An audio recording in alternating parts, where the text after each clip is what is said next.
तो कहते सारी गंदगी खत्म हो जाती, फिर आपके अंदर गंदे विचार नहीं आएंगे, गंदी सोच आपकी नहीं बनेगी। जब सोच नहीं बनेगी तो करनी आपकी खराब नहीं होगी।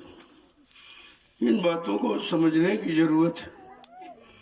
इसलिए महापुरुषों ने कहा भाई रोज हर रोज दर रोज प्रचुर सत्संग करो, जहाँ मिल जाए, जितना मिल जाए, जैसे मिल जाए करना चाहिए। पता नहीं कौन सा वचन तुम्हारे जीवन में काम आ जाए, तुम्हारे मन की स्थिति परिस्थिति को बदल दे। लेकिन जब सुनोगे नहीं, समझोगे नहीं तो फिर कुछ नहीं होगा। ये थोड़ी इस कान से सुना उस कान से निकाल दिया।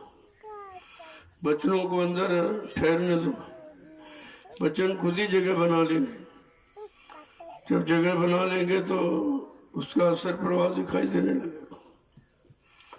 तो महापुरुषों ने तो सब कुछ कहा। इस कलयुग में जब आए तो उन्होंने केवल एक ही बात सत्संग ही जारी किया कि पहले इसकी रहनी गहनी ठीक करो, इसका खान पान ठीक करो, देखना सुनना उठना बोलना चलना सोचना समझना करना कराना सब ठीक करो। जब ये ठीक हो जाएगा तो चल पड़ेगा, चल पड़ेगा तो अपनी मंजिल पर पहुंच जाएगा। तो जब भी ऐसा मौका मिले सत्संग में आने का तो ये सोचना चाहिए कि हमारे पर हरि और गुरु की कृपा हो रही है। बिना गुरु की कृपा के संत महापुरुष मिलते ही नहीं, और बगैर उनकी दया के इन जीवात्माओं का उद्धार भी नहीं हो सकता। क्योंकि अन्य युगों में बड़े बड़े ऋषि मुनि आए, लंबी उम्र वाले, मन के अच्छी ताकत वाले, इंद्रियों में संयम त्याग वैराग रखने वाले, अच्छा खान पान करने वाले, लेकिन उस समय संत महापुरुष नहीं आए थे, इसलिए उनको आत्मज्ञान नहीं हुआ, आत्मा को जगाने की युक्ति नहीं मिली। राजपाट धन दौलत तो प्राप्त कर लिया, मान सम्मान ये सब मिल गया, लेकिन जीवात्मा को जगाने की युक्ति नामदान ये नहीं मिला।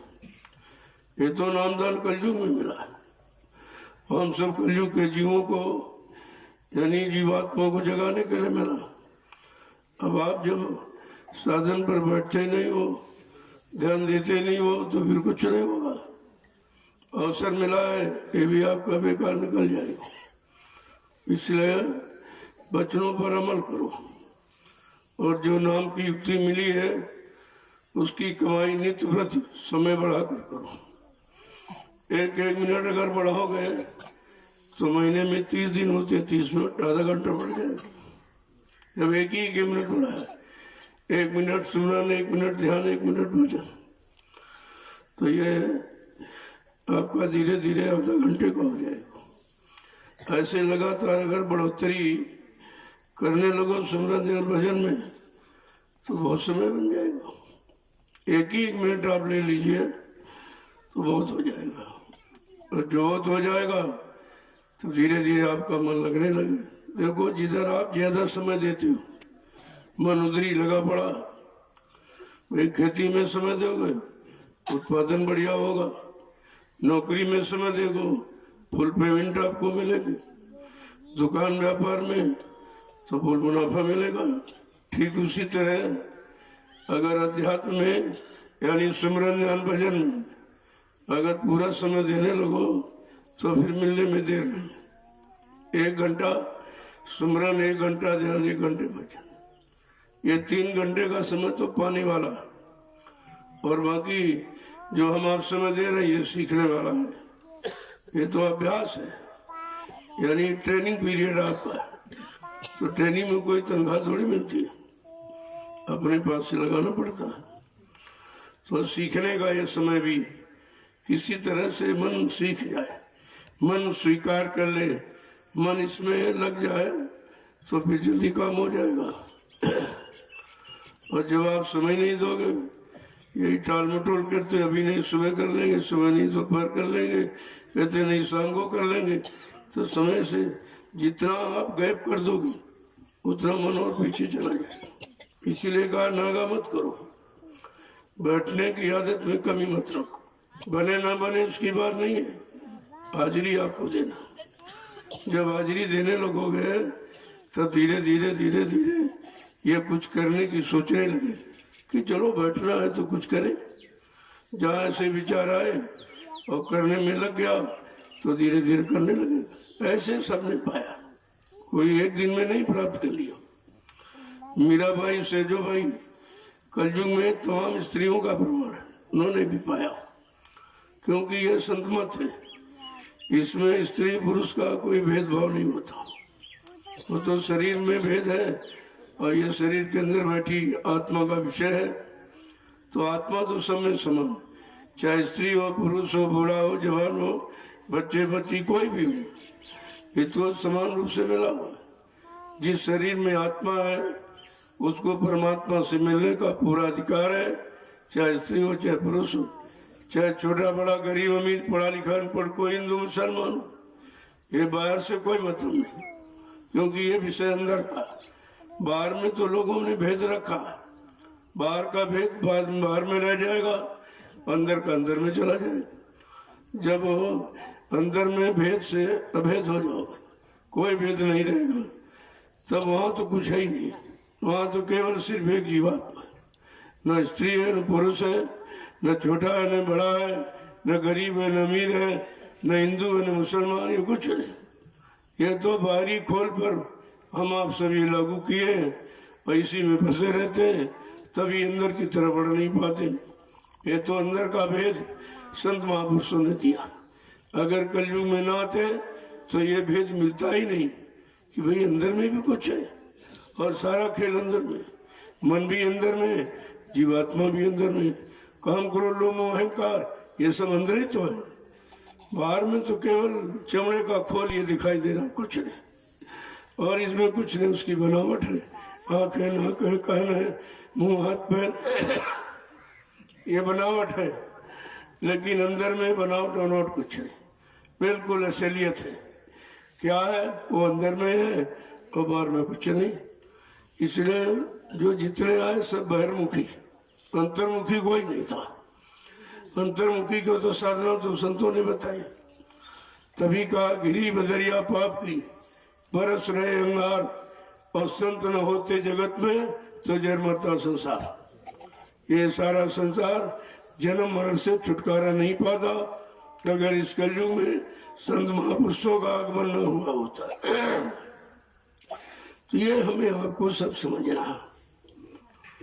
इसी समझने की क्रिया को तो सत्संग कहते हैं। सत्संग बाहर का विषय है ही नहीं, वाणी का विषय है नहीं, आँख कान नाक हाथ पैर का विषय नहीं है, आत्मा का विषय। जब आत्मा के विषय को समझ लोगे तो आत्मा की तरफ चलने लगो, और जब तक बाहर में देखते रहे, समझते रहे, सुनते रहे, तो बाहर में हम आप बने रहे, और बाहर में कुछ मिला नहीं, क्योंकि बाहर में बड़ा भेदभाव, बड़ा लड़ाई झगड़ा है। ये छोटी जाति का है, ये बड़ी जाति का है, ये पढ़ा है का, ये अनपढ़ है, ये काला है, ये गोरा है, ये ऐसा है वैसा है, तमाम तरह का भेद। और बाहर वाला काम आएगा, एक दिन ये सब जल के राख हो जाएगा। ये अंदर सुंदरता सब खत्म, कुछ नहीं। सुंदरता तो अंदर में चरित्र की होनी चाहिए। जिसका चरित्र है वो सुंदर है, वो पाक साफ निर्मल पवित्र, उसी की पवित्रता निर्मलता काम आती है। बाकी बाहर वाला कोई काम नहीं आता। बाहर तुम कितनी सफाई करते रहो, काला तन की उजरी मन की मैली, फिर क्या होगा? कुछ नहीं। ये शरीर पर तेल साबुन कितना लगाते रहो, तो चमड़ा है, ये चमड़ा है, इसको कितना साफ करो, लेकिन इससे कुछ होने वाला नहीं। होने वाला जो है इस चमड़े के खोल के अंदर जो जीवात्मा हमारी बैठी है। जब जीवात्मा के जानकार कोई संत महात्मा फकीर मिल जाएंगे तो फिर काम हो जाएगा। ऐसे तो इसी में फंसे रहे और मर के चले गए, कुछ नहीं मिला। इसलिए जब भी सत्संग में आओ पूरा ध्यान इधर होना चाहिए। और समय आ गया तो दौड़ के आ जाओ।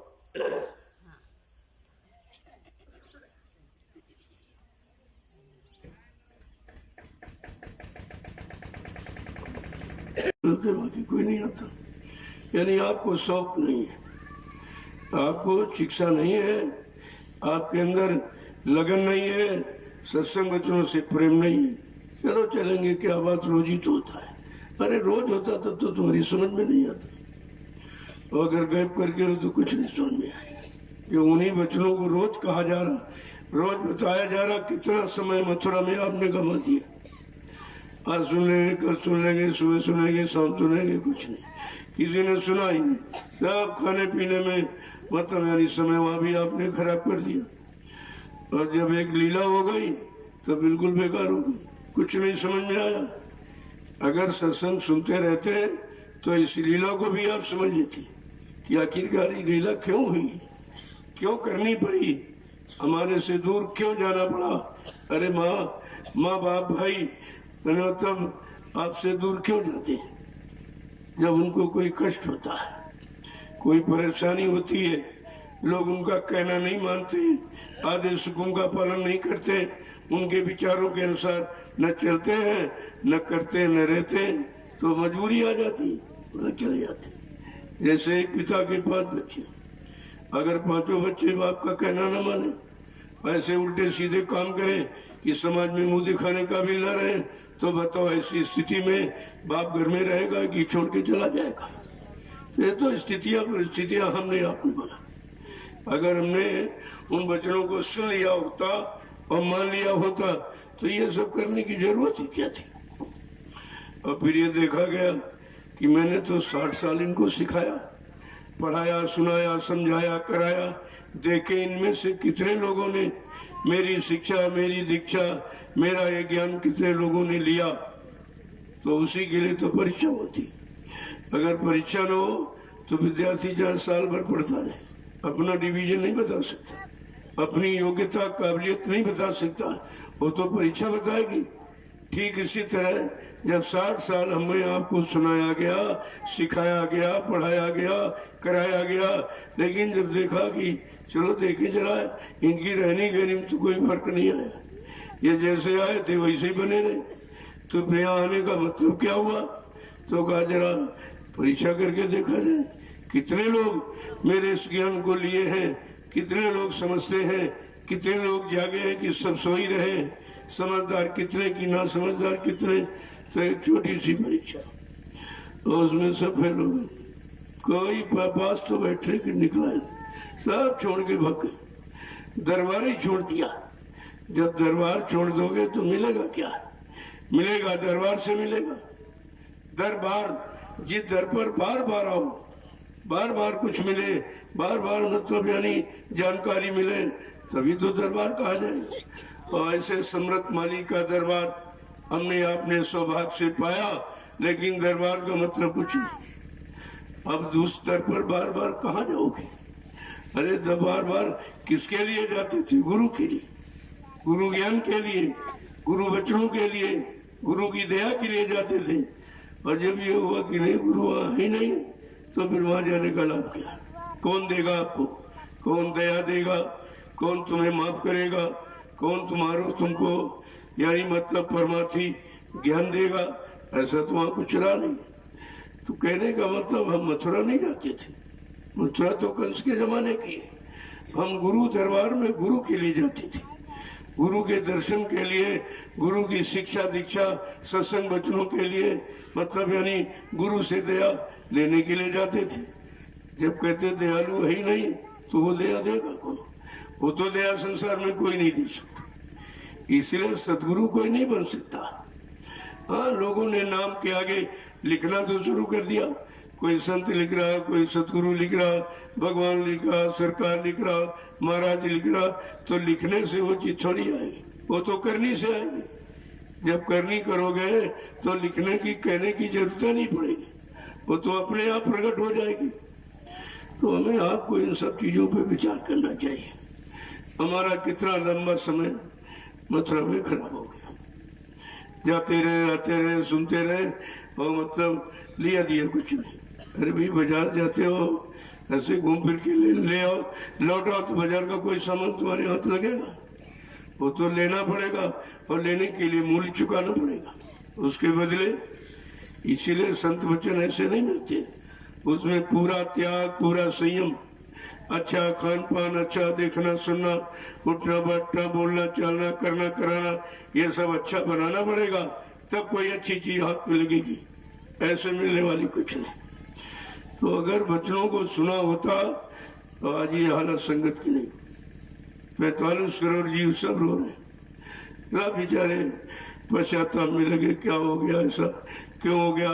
तो अपनी हम कमी को देखें, हमारे कमी के कारण, हमारी नासमझी के कारण हमने गौर ख्याल ध्यान से न गुरु को देखा, न उनके वचनों को सुना, न उसमें कुछ लिया। तो मतलब यानी देख लीजिए कितना बड़ा नुकसान आपने कर लिया। अब भी उस पर किसी को गौर ख्याल नहीं, उस तो उधर तो कोई सोचता ही नहीं कि क्या नुकसान हुआ, क्या नहीं, क्या मिला कि नहीं मिला, कोई मतलब नहीं। क्यों? उस वस्तु के लिए वो गए ही नहीं थे।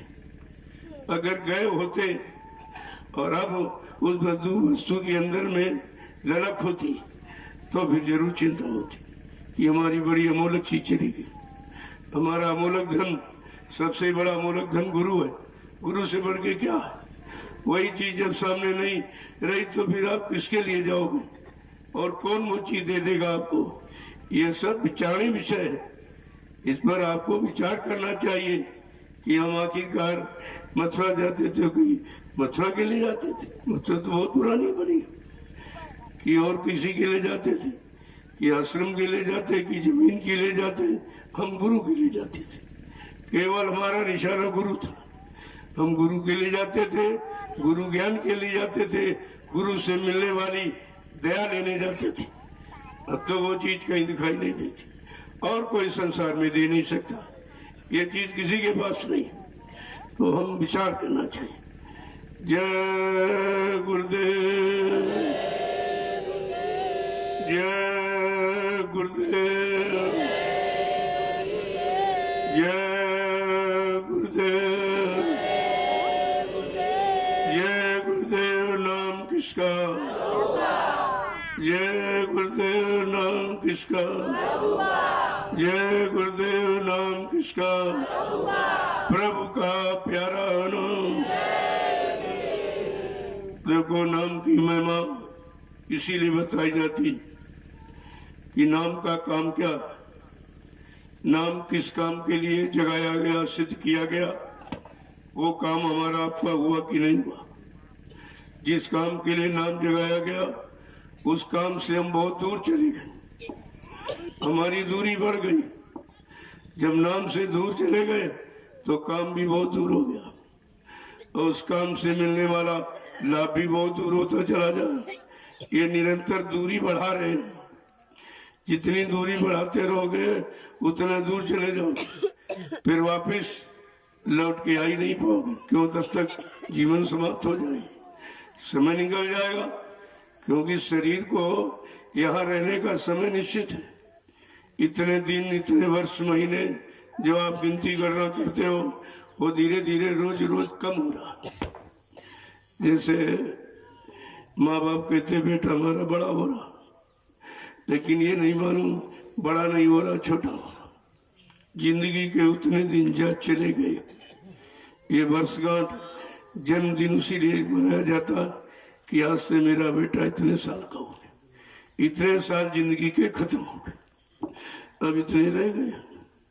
ये हर साल बनाने का मतलब ये जानकारी कि अब जीवन जो है बेटे का इतने साल कम हो गया, इतना छोटा हो गया हो। और तुम क्या कहते हो?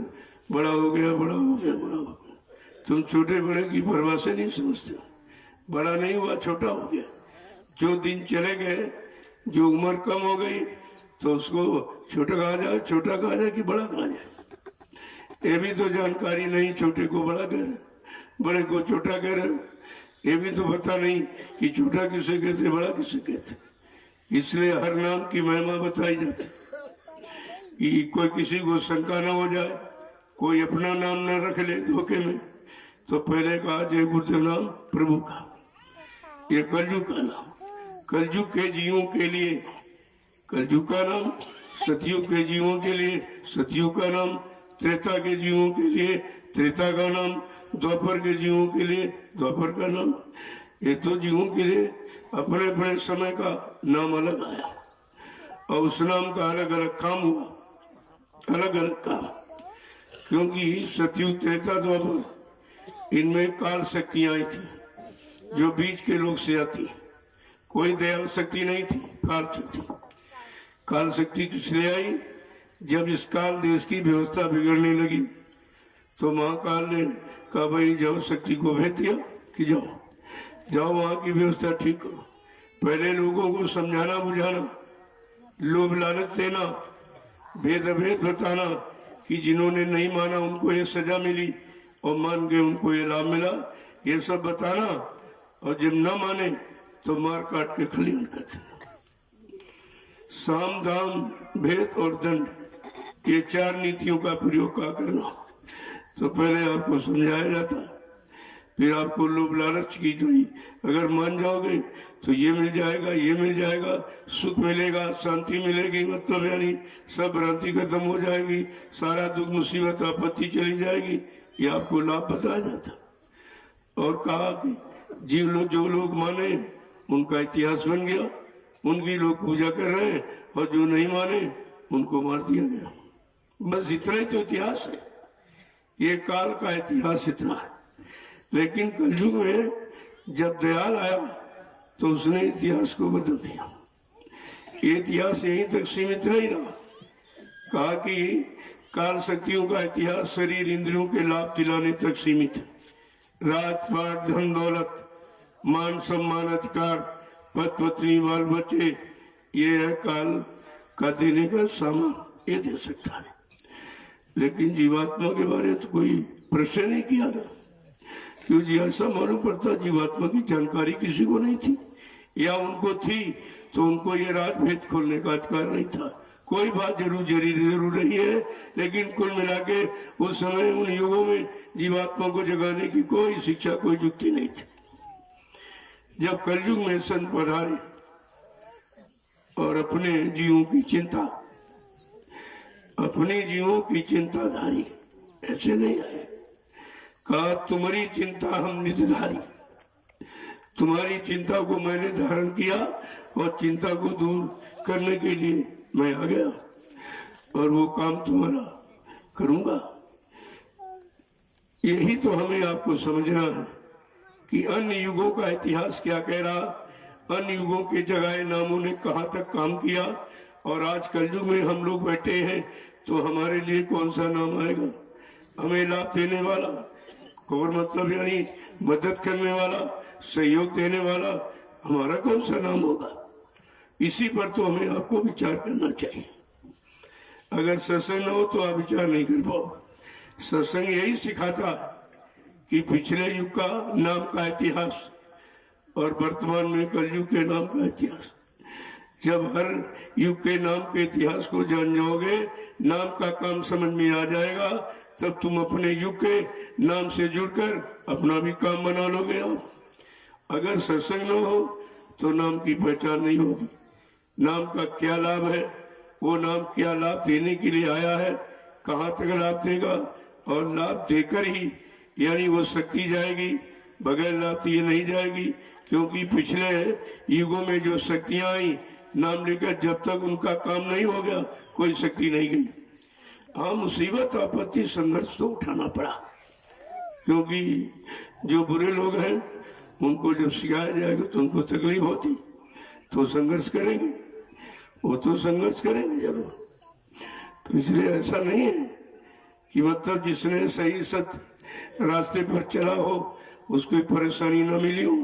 अगर परेशानी नहीं मिलेगी तो आप परेशानी का मतलब नहीं जानोगे, और ये चीज कितनी परेशानी, कितना संघर्ष, यातनाएं उठाने के बाद ये चीज मिली है, तो आप संभाल के रखो।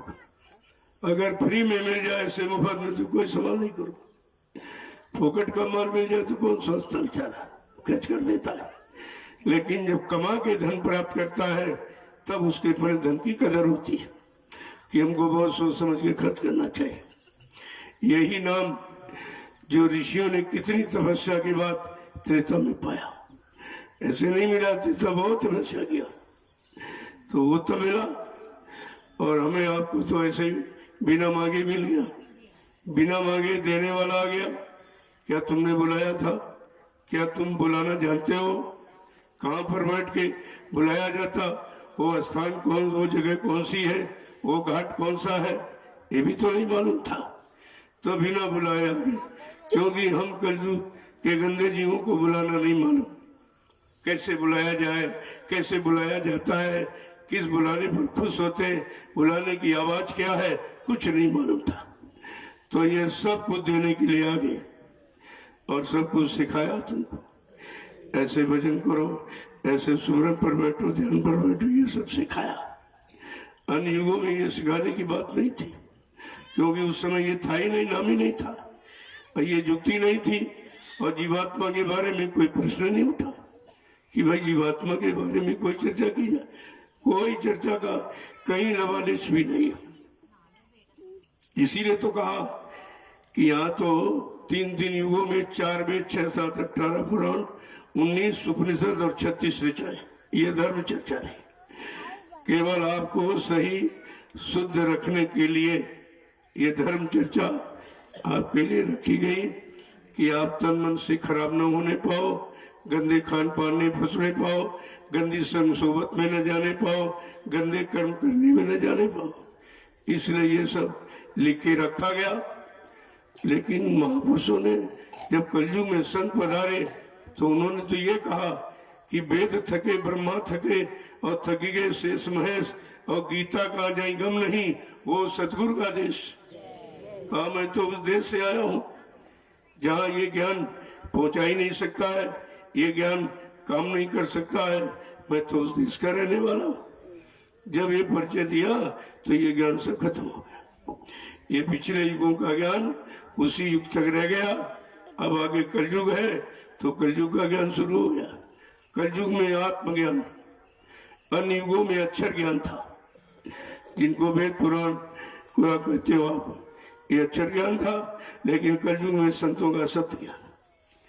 अगर शब्द ज्ञान मिल जाए, शब्द का मतलब जैसे ऐसे आप आवाज करो तो ये क्या है, ये शब्द ज्ञान, ये शब्द ज्ञान है और ये कभी नहीं मिटेगा। जब चाहो तब करो, आवाज ही शब्द ज्ञान है। आवाज को ही तो कहते हैं, तो कहते हैं सब मर जाए शब्द नहीं मरता, जो कुछ 2 नैनों से देखे काल भोग सब करता, और सब मर जाए शब्द नहीं मरता। जो 2 आंख शरीर की, 2 आंख, 2 कान, 2 नाक, नीचे गुदा और इंद्री, इनसे जो भी करते हो ये सब मिटने वाला है, ये खत्म हो सकता है। लेकिन शब्द ज्ञान कभी मिटता नहीं है, क्योंकि वो जीवात्मा के लिए है। जीवात्मा अजर अमर अविनाशी है। जब ये जानकारी हो जाएगी सत्संग से कि अक्षर ज्ञान कहाँ तक ले जाएगा, इसकी कहाँ तक पहुँच है, पैठ है, और ये शब्द ज्ञान कहाँ तक ले जाएगा, इसकी पहुँच कहाँ तक की, जब सत्संग से ये जानकारी मिल जाएगी तब आपको पकड़ने की इच्छा जगेगी कि हमें क्या पकड़ना, अक्षर ज्ञान पकड़ना किताबों वाला, कि मतलब संतों का शब्द ज्ञान पकड़ना है। और शब्द ज्ञान पढ़ाई लिखाई से नहीं आता, वो करने से आता। इसीलिए जब कबीर साहब आए तो पढ़े लिखे थे ही नहीं, कहते हम तो कुछ नहीं जानते।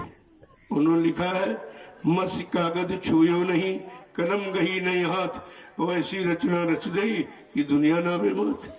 मस माने स्याही, स्याही और कलम कागज मैंने हाथ से छुआ ही नहीं। यानी कहते मैं अनपढ़ था, बिना पढ़ा लिखा यहाँ का। और लेकिन गुरु की दया हो गई और शब्द ज्ञान मिल गया, तो शब्द ज्ञान की जो रचना रख दी है उसमें बड़े बड़े लोग डिग्री पा रहे, बड़े बड़े क्लासरूम की किताबें चलती, कबीर वाणी एमए में चलती है। एमए को लोग शिक्षा पा, वो पढ़े लिखे नहीं थे और यहाँ एमए की डिग्री उनके शब्द ज्ञान से लोग पा गए। तो कितनी बड़ी चीज है संतों की। अब जब सत्संग सुनोगे तभी तो समझ में आएगा कि संत ज्ञान क्या है, दयाल ज्ञान क्या है, काल ज्ञान क्या है, ये तब आपकी समझ में आएगा।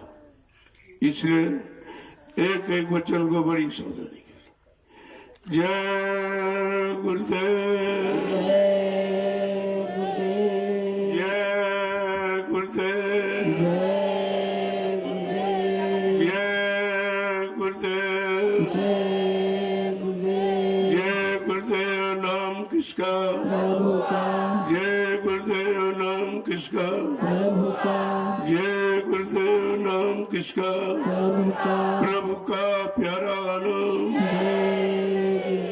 सम्राट दाता दयालु पूज्य स्वामी जी महाराज आज के इस प्रातःकालीन नैमिषारण्य की तपोभूमि पर लघु सत्संग में सम्मिलित होने वाले समस्त सत्संग प्रेमी जनों, बड़े सौभाग्य का दिन है जो ऐसे खराब समय में, ऐसे गंदे माहौल में, गंदे खान पान, गंदे क्रिया कलाप कर्मों के बीच एक अच्छे रास्ता का ज्ञान कराया जा रहा, अच्छे सच्चे रास्ते पर चलने की प्रेरणा दी जा रही है।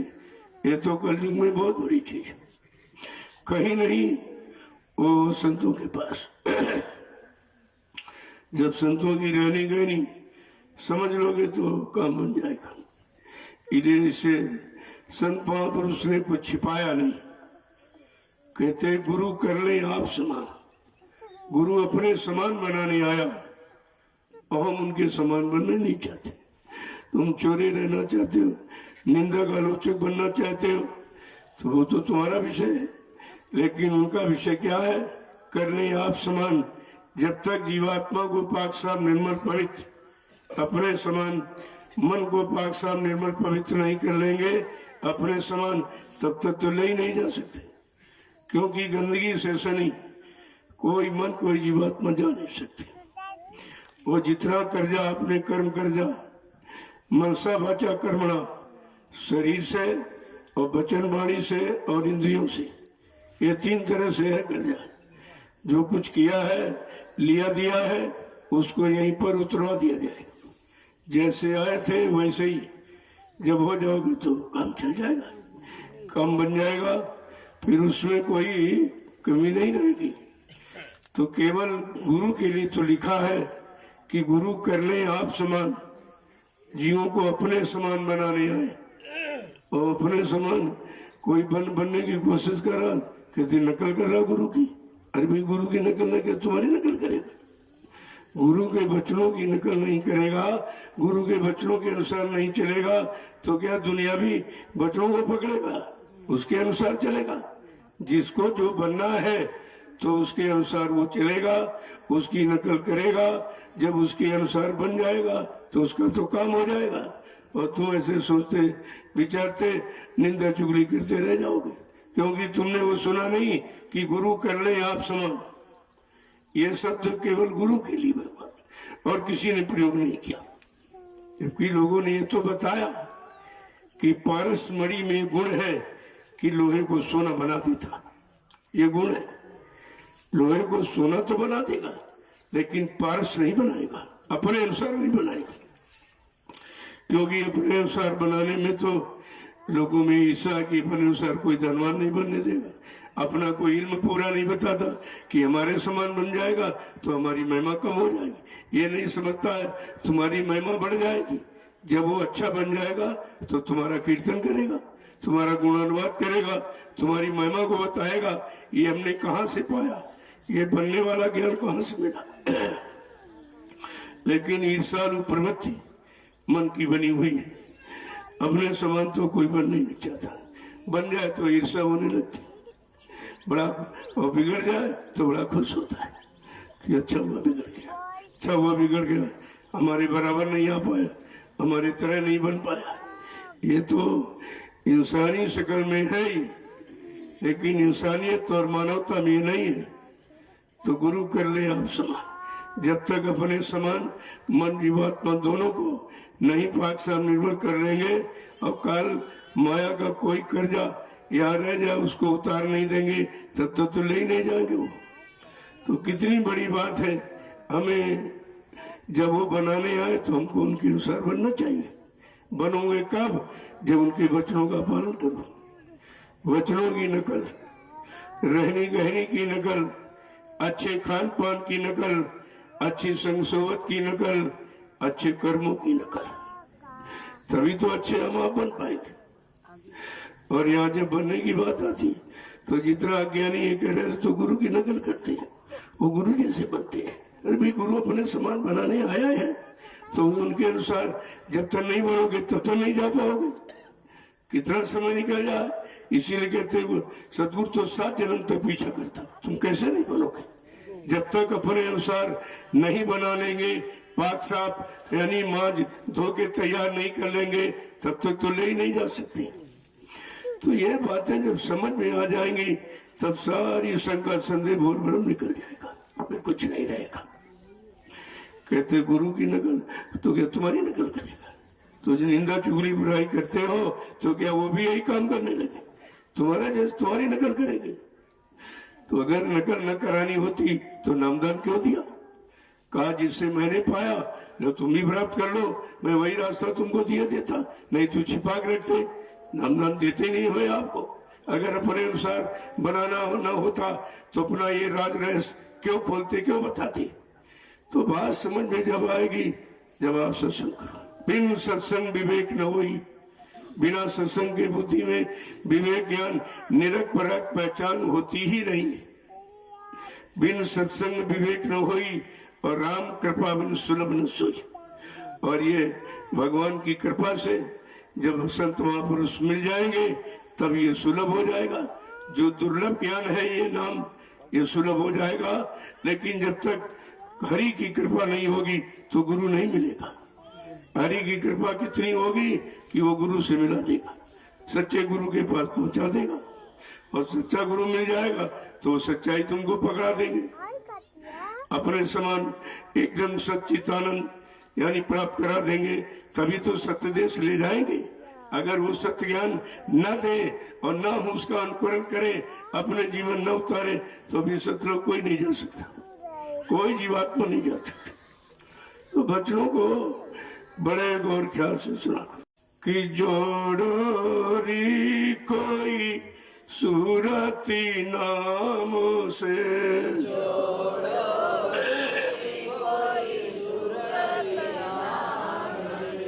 जोड़ोरी कोई सूरती नाम से,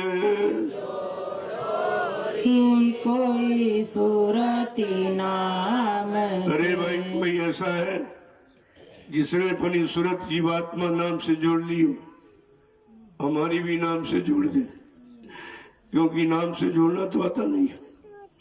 पहली बार नाम की पहचाने नहीं थी तो जोड़े तो कहाँ जोड़े।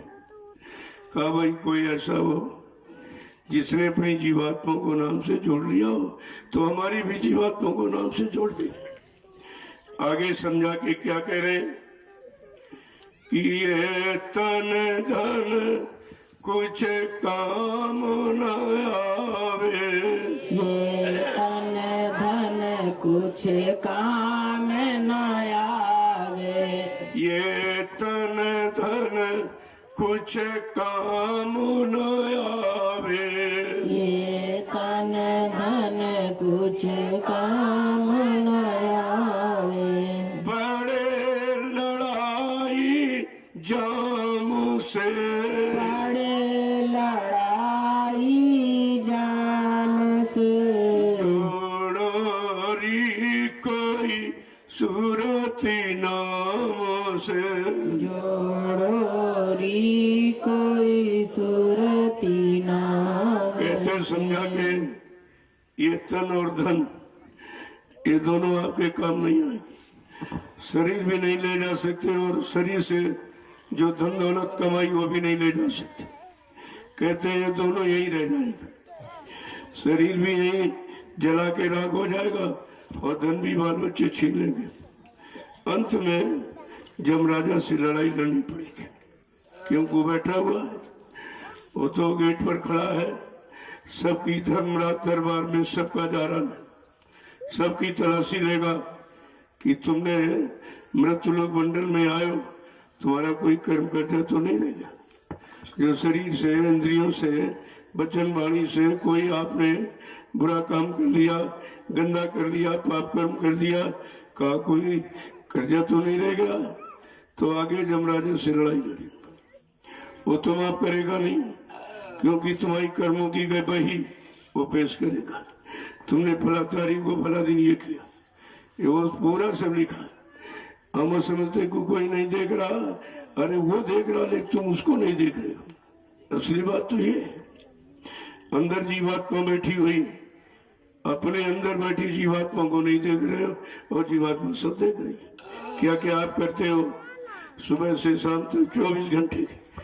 तो इसीलिए इशारा करके बाबा जी ने सत्संग में कितनी बार सुनाया, कहा बच्चा तुम्हारे पीछे कुदरत ने कैमरा लगा दिया, वो 24 घंटे की तुम्हारी सारी अच्छी बुरी घटना सब नोट कर रहा। क्योंकि जब फाइल बनेगी तभी तो मुकदमा होगा, फाइल के बगैर तो मुकदमा नहीं हो सकता। वो कर्मों की वही कर्मों की फाइल जब बन जाएगी तो एक एक कर्म आपको खोल के बताएगा, इस तारीख में ये किया, इस दिन ये किया, ऐसा पूरा पूरा विवरण आपको खोल के रखेगा। फिर कहेगा कि जब संत महापुरुष आए वो इसने उनकी बात नहीं मानी, उनके वचनों को सुना नहीं, उसके अनुसार चला नहीं और जीवन में कुछ नहीं किया, लिहाजा इसको सजा मिलनी थी। तब वो जमराज सजा सुनाते, जमदूतों से कह ले जाओ 1000 सालों तक इसको मारो, काटो, जलाओ, सड़ाओ, क्योंकि इसने तमाम जीवों को मारा काटा है, तमाम जीवों को बेगुनाह निर्दोष मारा काटा सताया और उसका गंदा संदा मुर्दा मांस कैसे मनुष्य मंदिर में इसने रख दिया। जो मंदिर का परमात्मा के मैंने बनाया तो भगवान का बनाया है, भगवान के बनाए मंदिर की तरफ तुम्हारा कोई ध्यान नहीं है। जो इंसान ने ईंट पत्थर का बनाया वहां झाड़ू पोछा करते, वहां तो ये करते, लेकिन जो असली मंदिर है भगवान ने बनाया इसमें गंदगी डालते सुबह शाम तक, झूठ है, छल है, कपट है, बेईमानी है, धोखा और धड़ी है, मार और काट है, व्यभिचार कुपचार, ये जितना हो सकता उतनी गंदी सुबह शाम तक करते रहते, क्योंकि तुमको ये मालूम है कि ये गंदगी हमारी कोई देखता नहीं, ये गंदगी कोई जानता नहीं है, कोई देखता नहीं है, इसलिए हम इसे अज्ञानता भूल भ्रम बस करते रहते हैं। लेकिन जब सत्संग में आओगे तब आपको रहनी गहनी बताई जाएगी कि तुम नहीं देखते हो लेकिन तुमको सब देखते हैं कि तुम क्या कर रहे हो। और देखने वाला अंदर बैठा हुआ, जीवात्मा तो सबके अंदर बैठी है, वो तो पाक साहब निर्मल पवित्र है और उसकी दिव्य कान उसके पास है, उसे सब देख लेगी। तुम कितनी आड़ में कहीं छिपकर जंगल जंगल में चले जाओ कि यहाँ कोई नहीं देख रहा, यहाँ हम जो भी करेंगे कोई देखता नहीं, अरे वो तो तुम्हारे साथ ही बैठी, जो तुम कर रहे हो उसी शरीर में बैठी, जिस शरीर से आप कर रहे हो उसी शरीर के अंदर बैठी हो, सब देख रही है, तभी तो सजा सुनाएगी आपको। एक एक मिनट और घड़ी की सारी घटना नोट करके बताएगी कि तुमने इस घड़ी में इस दिन इस तारीख में ये किया, तब तुम्हारी अकल खुल जाती कि अरे सब कोई देख रहा, मैं ही नहीं देख रहा था, मैं ये भूल भ्रम में था कि अब कोई नहीं देख रहा, चारों तरफ दृष्टि दौड़ाई कहते कोई नहीं है, कोई नहीं है, लेकिन जो है वो तुमको दिखाई नहीं देता। कितने यानी बारीकी तरीके से महापुरुषों, तब वहाँ जो सजा मिलती है, जो मारने चीखने चिल्लाने की आवाज, वहाँ तो हजारों मील तक जाती है, वहाँ कोई सुनने वाला नहीं। कौन सुनता है? वो जिसकी जीवात्मा में दिमाग कान खुल जाता, वो सब देख रहा है, वो सब सुन रहा है, वो यहीं से बैठकर सारे लोगों की खबर बताते हैं कि अब क्या हो रहा, वहाँ क्या हो रहा, वहाँ कैसा क्या है सब, लेकिन हम उनको नहीं देखते।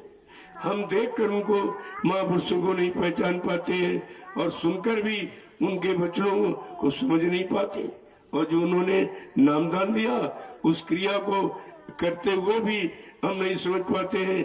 ये सब सतगुरु दयाल का दिया हुआ है, हमारे आपके पास तो कुछ नहीं था, सब उन्हीं का दिया हुआ, और जिसने दिया है उसको तो मालूम है कि हमने किस काम के लिए दिया, और वो काम जब नहीं करोगे तब आपको सजा मिलेगी, इसके पहले नहीं।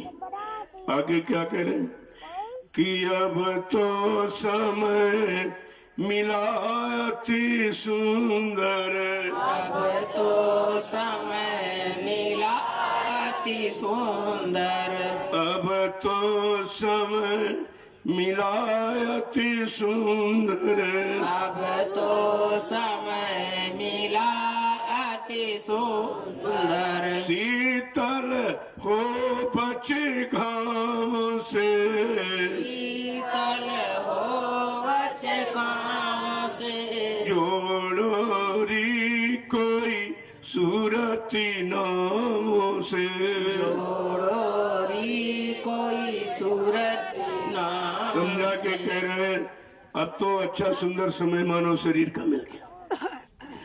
4,84 लाख योनियों में सर्वश्रेष्ठ मानव योनि, ये तुमको अवसर चांस मौके के रूप में मालिक ने भेंट कर दिया। और इस मानव शरीर के जानकार संत महात्मा फकीर भी आ गए और जानकारी भी बिना मांगे आपको दे रहे। कितना सुंदर अवसर है जीवात्मा को जगने का, अपने घर जाने का। और कहा शीतल हो, वो ठंडक पाले, और ये घाम जो गर्मी, काम करो लोमो अहंकार की, कितनी भीषण गर्मी, इतनी तो धूप में भी गर्मी नहीं, इतनी गर्मी धूप में नहीं है जितनी है। अरे कहा इससे बचा, इससे बचाने के लिए आए हैं। काम करो लोमो अहंकार की प्रबल अग्नि से वो बचाने के लिए आए हैं। अरे बच गए, अवसर अच्छा मिला हुआ। आगे क्या कह रहे हैं कि सुमिरन कर सेवा सतगुरु की, सुमिरन कर सेवा सतगुरु की, सुमिरन कर सेवा सतगुरु की, सुमिरन कर सेवा सतगुरु की, मन को हटाओ काम से, मन को हटाओ काम से, जोड़ोरी कोई सूरती नामों से, जोड़ोरी कोई सूरत नाम। सतगुरु दयाल ने अति कृपा दया मेहरबानी करके जो नाम की युक्ति हमें आपको दी थी, ये सुमरन की। सुमरन माने मतलब नाम लेना, रूप को याद करना, ये सुमरन है। मन यही रूपों में फंसा है और इन्हीं के कामों में फंस गया, तो उसको हटाने के लिए उसकी जगह ये नाम रूप पकड़ा दीजिए आप, कि नाम भी ले रूप को देखे, नाम ले रूप को देखते तो उधर से हट जाएगा, क्योंकि इसको कुछ न कुछ आधार चाहिए। तो आप जब उसे उधर से हटा के इधर लगा दीजिए। कितना अच्छा अवसर मौका मिला है। और कहते मन को हटाओ काम से, अब इसे काम करो लोमो उधर से हटा दीजिए, क्योंकि ये काल का सामान है और तुम दयाल की तरफ जाने की तैयारी कर रहे हो, तो काल के सामान को छोड़ना पड़ेगा, तभी तो दयाल के सामान को पकड़ोगे। आगे क्या कह रहे हैं कि मन इंद्री कुछ बस कर राखो, मन इंद्री कुछ बस कर राखो, मन इंद्री कुछ बस, जोड़ोरी कोई सूरती नामों से, जोड़ोरी कोई सूरती नाम से। कहते मन को जो इंद्रियों के भोगों के यानी घाट पर गंदा रस ले रहा उसको रोको। मन इंद्री कुछ बस कर रखो, का इनको कुछ बस में करो। धीरे धीरे गुरु की दया से, देखो बिना मालिक की दया के कुछ नहीं हो सकता। कोई इंसान ये दया कर दे ऐसा नहीं, इसीलिए गुरु कोई बन नहीं सकता। गुरु का काम किसी इंसानी शक्ल के बस का नहीं है कि गुरु किस काम के लिए आया है और कौन सा काम करेगा। तो आगे क्या कह रहे हैं कि मन इंद्री कुछ बस कर रखो। धीरे धीरे मन को इंद्री घाटों से हटाओ, इसको थोड़ा सा उधर से हटाओ, इधर जो गुरु कह रहे हैं जो दे रहे हैं इसमें लगाओ। आगे क्या कह रहे हैं, पियो घूंट गुरुजाम से। जो गुरु ने नाम का नशा चढ़ा दिया, जो नाम आपको पिलाया है, नाम की बूटी का, उसको एक एक घूंट पी जरा, तो धीरे धीरे ये काम करो लोमो अहंकार का जो नशा चढ़ा मन से उतर जाएगा। वो नाम की यादें ये काम का नशा नहीं रह सकता। जब नाम आप लेने लगोगे नाम के अभ्यासी हम आप हो जाएंगे, नाम हमारे आप में बस जाएगा, अंदर में जगह बना लेगा, तो काम करो लो मुंह छोड़ भगे मैदान, ये फिर दिखाई नहीं देंगे। आगे क्या कह रहे हैं कि लगे ठिकाना मिले मुकामा, लगे ठिकाना मिले मुकामा, लगे ठिकाना मिले मुकामा, लगे ठिकाना मिले मुकामा, छूटो मन के दाम से, छूटे मन के काम से, जोड़ो री कोई सूरती नाम से, जोड़ो री कोई सूरती नाम से। कहते मन को जब इंद्री घाटों से हटाओगे तो कहते क्या, तब ये ठोर ठिकाने लगेगा और अपनी असली मुकाम मंडल लोक पर पहुंच जाएगा। लेकिन जब तक उधर से हटा के इधर नहीं लगाओगे, जो गुरु ने नाम दान दिया, जो युक्ति दी है, जो वचन सुनाए हैं, का इधर मन को लगा दो तो धीरे धीरे ये अपना ठोर ठिकाना इसका बन जाएगा और अपने मुकाम की मंडल की तरफ पहुंच जाएगा। आगे क्या कह रहे हैं कि भजन करो छोड़ो सब आलस, छोड़ो सब आलस, भजन करो छोड़ो सब आलस, भजन करो छोड़ो सब आलस, निकर चलो कल के गाँव से, निकली चलो कल के गाँव से, जोड़ो री कोई सूरती नाम से, जोड़ो री कोई सूरती नाम से। आज जब मन इंद्री भोगों से हट जाएगा, जो गंदा क्षणिक रस लेके गंदा हो रहा है उधर से हट जाएगा तो इधर ठिकाना लग जाएगा, उसको सही सच्चे ठिकाने पर लग जाएगा और धीरे धीरे धीरे धीरे यही ठिकाना इसको असली मुकाम मंडल लोक में पहुंचा देगा जहाँ का रहने वाला। तो काला ये मिलेगा कैसे, कला भजन से मिलेगा ये ठिकाना, ये लोक मंडल मुकाम कहते भजन से मिलेगा और कोई शारीरिक क्रिया से नहीं मिलेगा, ये भजन से मिलेगा। तो कहते भजन करो और आलस छोड़ो, आलस नींद सतावे उनके और काम क्रोध को धक्के खावे, उन्हीं को ये सताता है। तो कहते क्या कि भजन करो आलस छोड़ो, आलसी ये तो तुमको उधर जाने नहीं दे रहा। आलस भी काल माया का एक बड़ा अस्त्र है जो उधर की तरफ रोक लेगा, तुम उधर की तरफ जाने नहीं देगा। कहते इसको छोड़ो और निकल चलो कल के गांव से, इस कलयुग के गांव से अब निकलना है, अब इसके यहाँ नहीं रहना, अब अपने घर में जाना।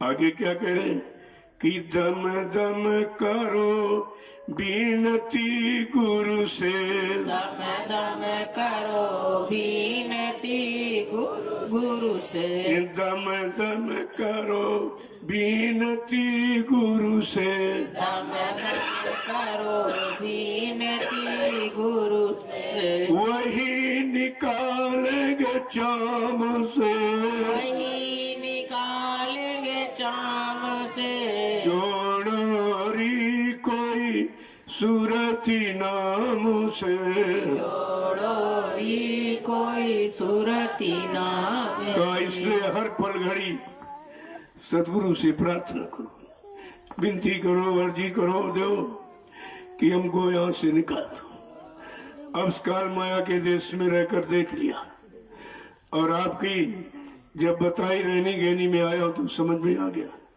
कि मैं वहां फंसा था, मैं उसे समझ नहीं पा रहा था कि फंसा हूं क्या कर रहा हूं। तो आपकी रहनी गहनी समझ में आई। अब आपसे हर पल प्रार्थना है कि मतलब यानी इस कलयुग के गांव से निकाल दो। अब काल माया के गांव घर में नहीं रहना चाहते। इसके मंडल मुकाम में कितने वर्ष कितने युग निकल गए रहते रहते और मिला यहाँ कुछ नहीं है।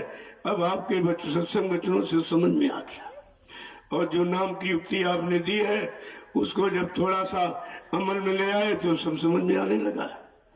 आगे क्या कह रहे हैं?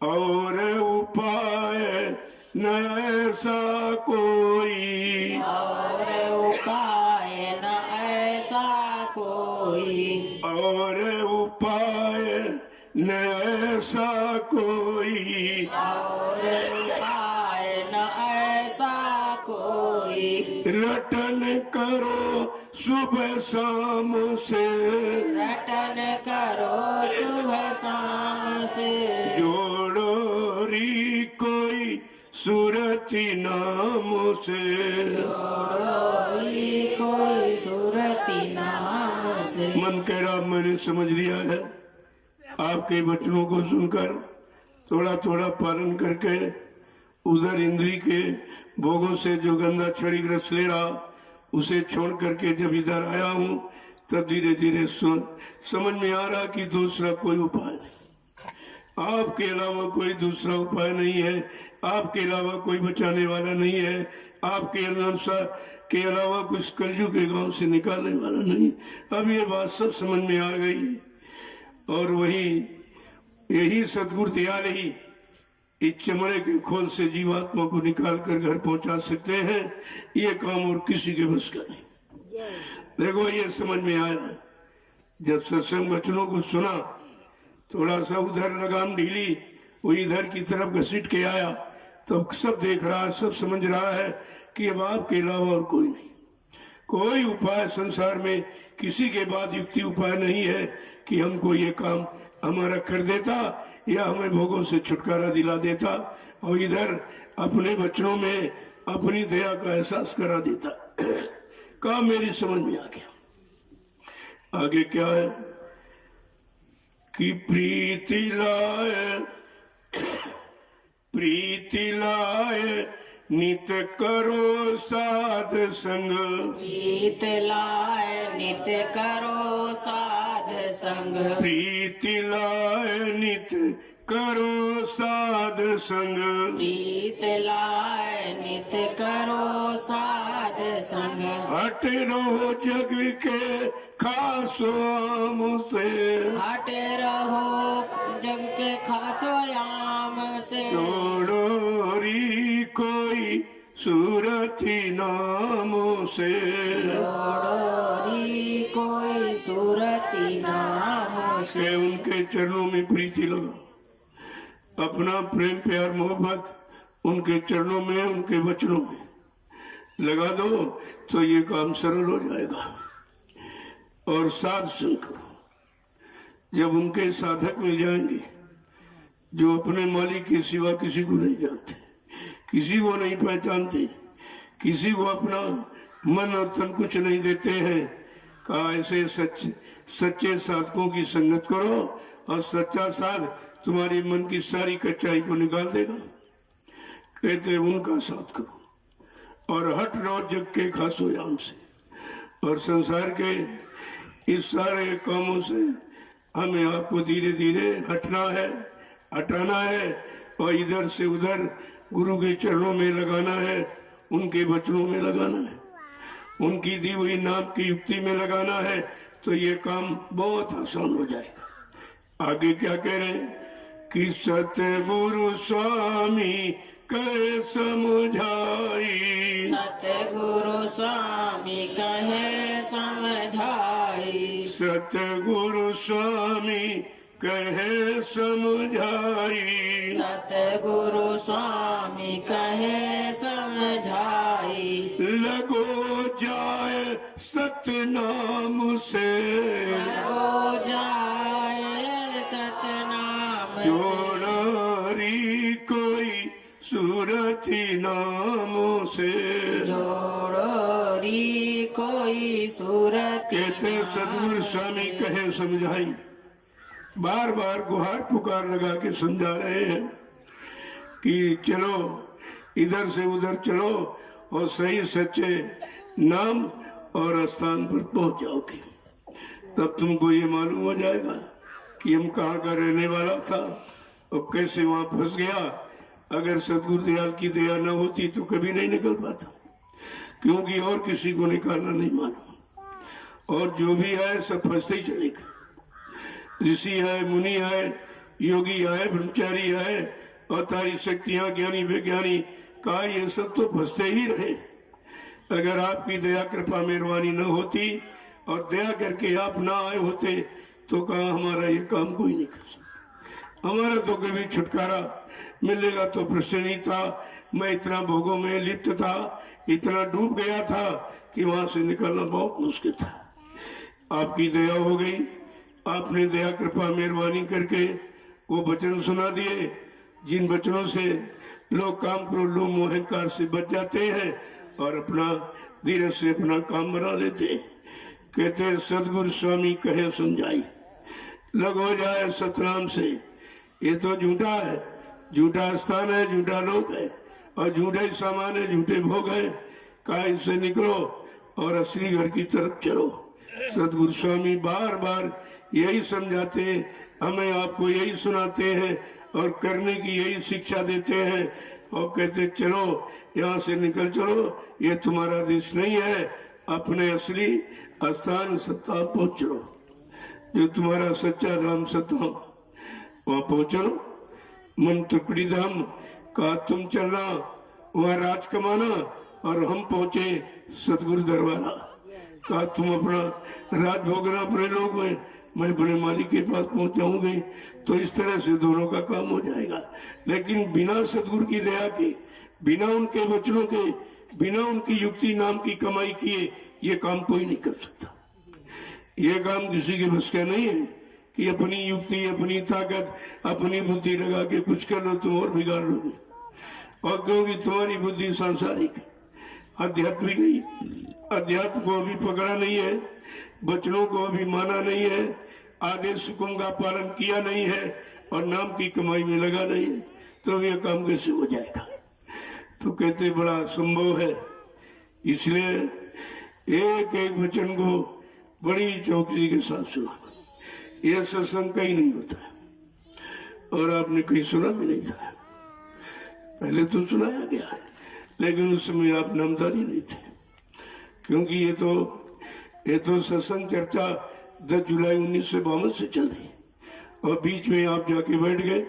तुम्हें भी नहीं मालूम पहले क्या सुनाया, क्या समझाया, क्या कराया, क्या भविष्यवाणियां की है, ये तो समझ में जीवों के आया नहीं, क्योंकि आप बीच में जाके बैठ गए। पीछे क्या हुआ कुछ नहीं समझ में आया। इसीलिए तो कहा चलो ये बेचारे नए प्रेमी हैं, इनका कोई दोष नहीं है, इन्होंने पूरा वचन सुना नहीं, चलो एक बार इनके वचनों को फिर जानकारी दे दो, इनको इन वचनों की जानकारी फिर दे दो। तो मैं तो उन्हीं वचनों को सुना रहा हूँ, मैं तो प्रचारक हूँ। कितनी बार सुनोगे, कितनी बार हमसे कह रहोगे कि मैं प्रचारक हूँ, मैं और कुछ नहीं हूँ। तुम जो अपनी बुद्धि से सोचकर कुछ भी कह लो वो तो तुम्हारी मानसिकता है, लेकिन मेरा ऐसा कोई लक्ष्य उद्देश्य नहीं। जय गुरुदेव, जय गुरुदेव, जय गुरुदेव, जय गुरुदेव। नाम किसका? जय गुरुदेव। नाम किसका? प्रभु का प्यारा नाम।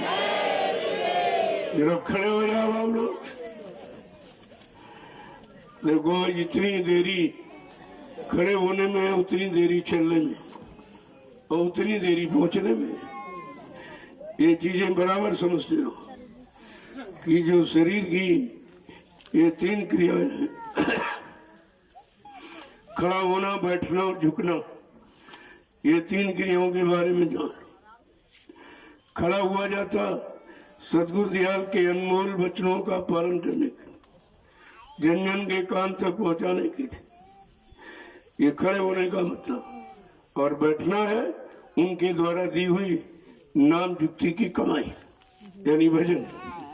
भजन के लिए, साधना के लिए बैठो आप और झुको वहां जहां कुछ मिले, जहां से तुम्हें कुछ लेना है, कुछ मिलना, वहां झुकना है, बाकी नहीं। अब निंदा आलोचना बुराई में जो छूटा पड़ा वहां झुकने से क्या मिलेगा? वो तो गंदगी अपना परिचय दे रहा, मैं कितने गंदे हूँ, मैं सबकी गंदगी बटोर रहा हूँ, सबकी निंदा चुगली बुराई करके सबकी गंदगी बटोर रहा हूँ, तो अपना परिचय दे रहा है। और आप इतना करने पर भी नहीं परिचय समझ पा रहे हो, तो तुमको तो निंदा आलोचना करने वाली गंदगी लेना है कि सदगुरु दयाल के सत्य वचनों को पकड़ना है, उस पर चलकर अपने जीवन को बदलना है और मालिक से मिलना है। ये इरादा अगर हो गया तो बस काम शुरू हो जाएगा। जय गुरुदेव, जय गुरुदेव, जय गुरुदेव नाम किसका, जय गुरुदेव नाम किसका, प्रभु का प्यारा नाम, जोर से बोले, सब मिल बोले, बोलना होगा, अभी से बोले, दुख दर्द हरेंगे, सब कष्ट हरेंगे, सुख शांति भी देंगे, सबके दाता, सबके मालिक, प्रेम से बोले, ये नाम नहीं इंसान का, ये काम नहीं इंसान का। देखो ये नाम अपना परिचय दे, ये कलयुग का नाम, कलयुग के जीवों को जगाने के लिए, उनकी आपत्ति मुसीबत परेशानियों को दूर करने के, ये वर्णात्मक नाम है। और जो 5 ध्वन्यात्मक नाम दिए गए वो जीवात्मा के गले में। दोनों चीजें समझ लो, पहले शरीर, परिवार, समाज की, देश की स्थितियां ठीक हो जाए, तभी तो बैठ के आप भजन करोगे। जब स्थित परिस्थितियां ठीक हो जाएंगी, सबके मन बुद्धि चित्त पाक साफ निर्मल पवित्र हो जाएंगे, तो कहीं बैठ के भजन करो, कोई आपको चिंता नहीं। अगर ऐसे कहीं बैठ के भजन करो, पता नहीं चोर है तुम्हारा सामान उठा चला गया, कहोगे रे ऐसा भजन किस काम का है, तो भजन में दोष लगाओगे। ये नहीं दोष लगाओगे कलयुग का समय ही है, इस समय का दोष है, इसीलिए इस समय को बदलने की आवाज लगाई जा रही। जब ये समय बदल जाएगा और सब सच्चे अच्छे लोग हो जाएंगे, तो कहीं बैठ के भजन को, कहीं जंगल में, घर में, गृहस्थी में, आने मतलब बाहर कहीं भी बैठ के करो। इसीलिए वो समय को ठीक करने के लिए दूरदर्शी व्यवस्था की स्थापना की। दूरदर्शी का मतलब कोई नहीं समझ पा रहा है, यानी सबकी मुसीबत दूर हो, सबके कष्ट दूर हो, सबकी बीमारियां चली जाए, लड़ाई झगड़े चली जाए, उनकी जगह पारस्परिक प्रेम प्यार मोहब्बत आ जाए, सब एक दूसरे के काम आने लगे।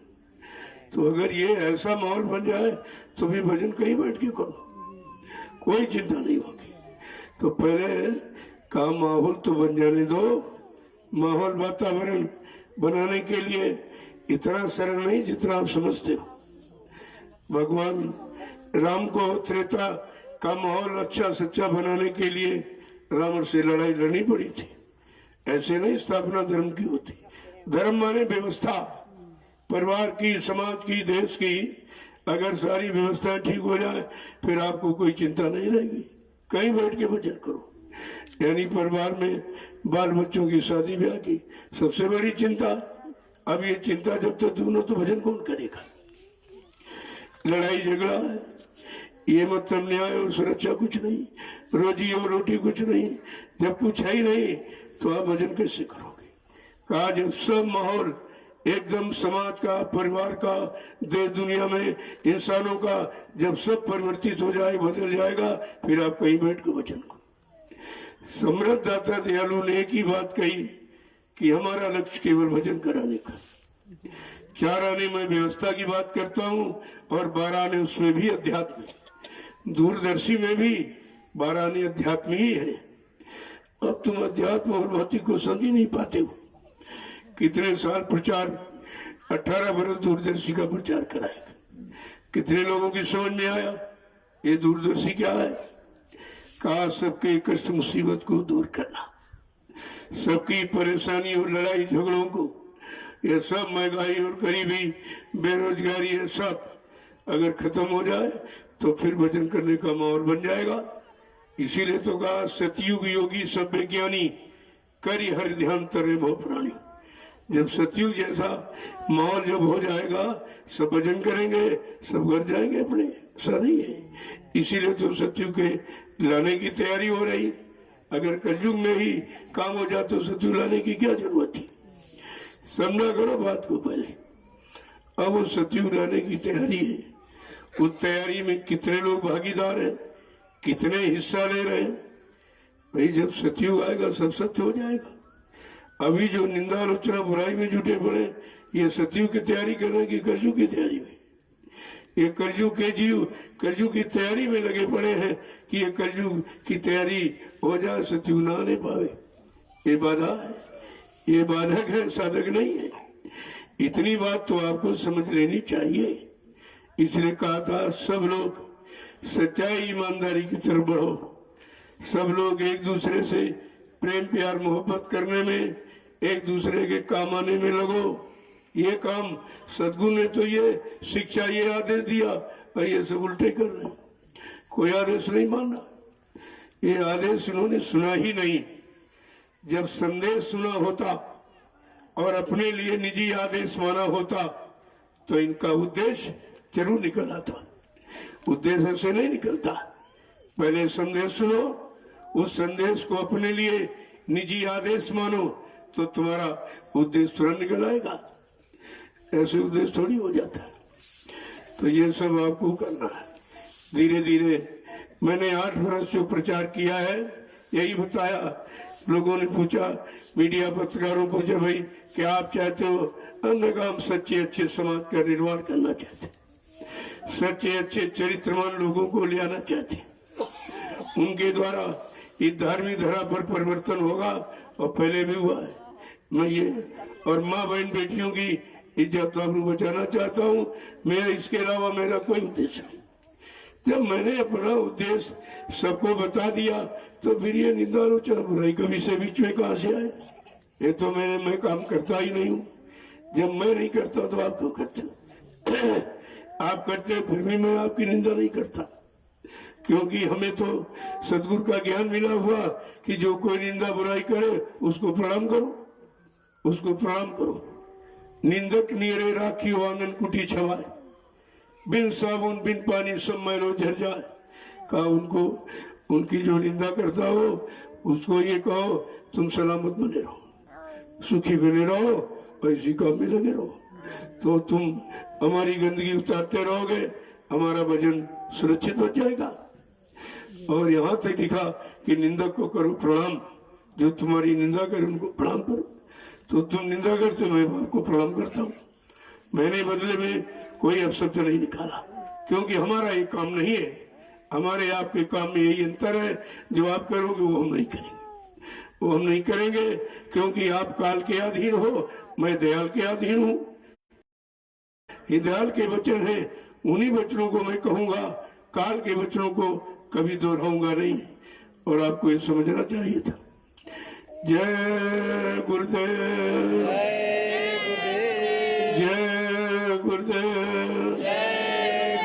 हमसे लोगों ने कहा भाई आपके बारे में ये निकला वो निकला। अरे भाई जिसके पास जो है वही तो देगा, वो जिसके पास जो है वही देगा, और कैसे दूसरी चीज कैसे वो दे देगा? और हमारे पास उनकी बात सुनने का समय नहीं है, क्योंकि हमें जो काम का निशाना बनाया है हम तो अपने निशाने पर चल रहे हैं। अगर इनकी सुनूंगा तो निशाना से अलग हो जाएगा, तो लक्ष्य भेदन नहीं होगा, फिर उसका काम नहीं हो पाएगा।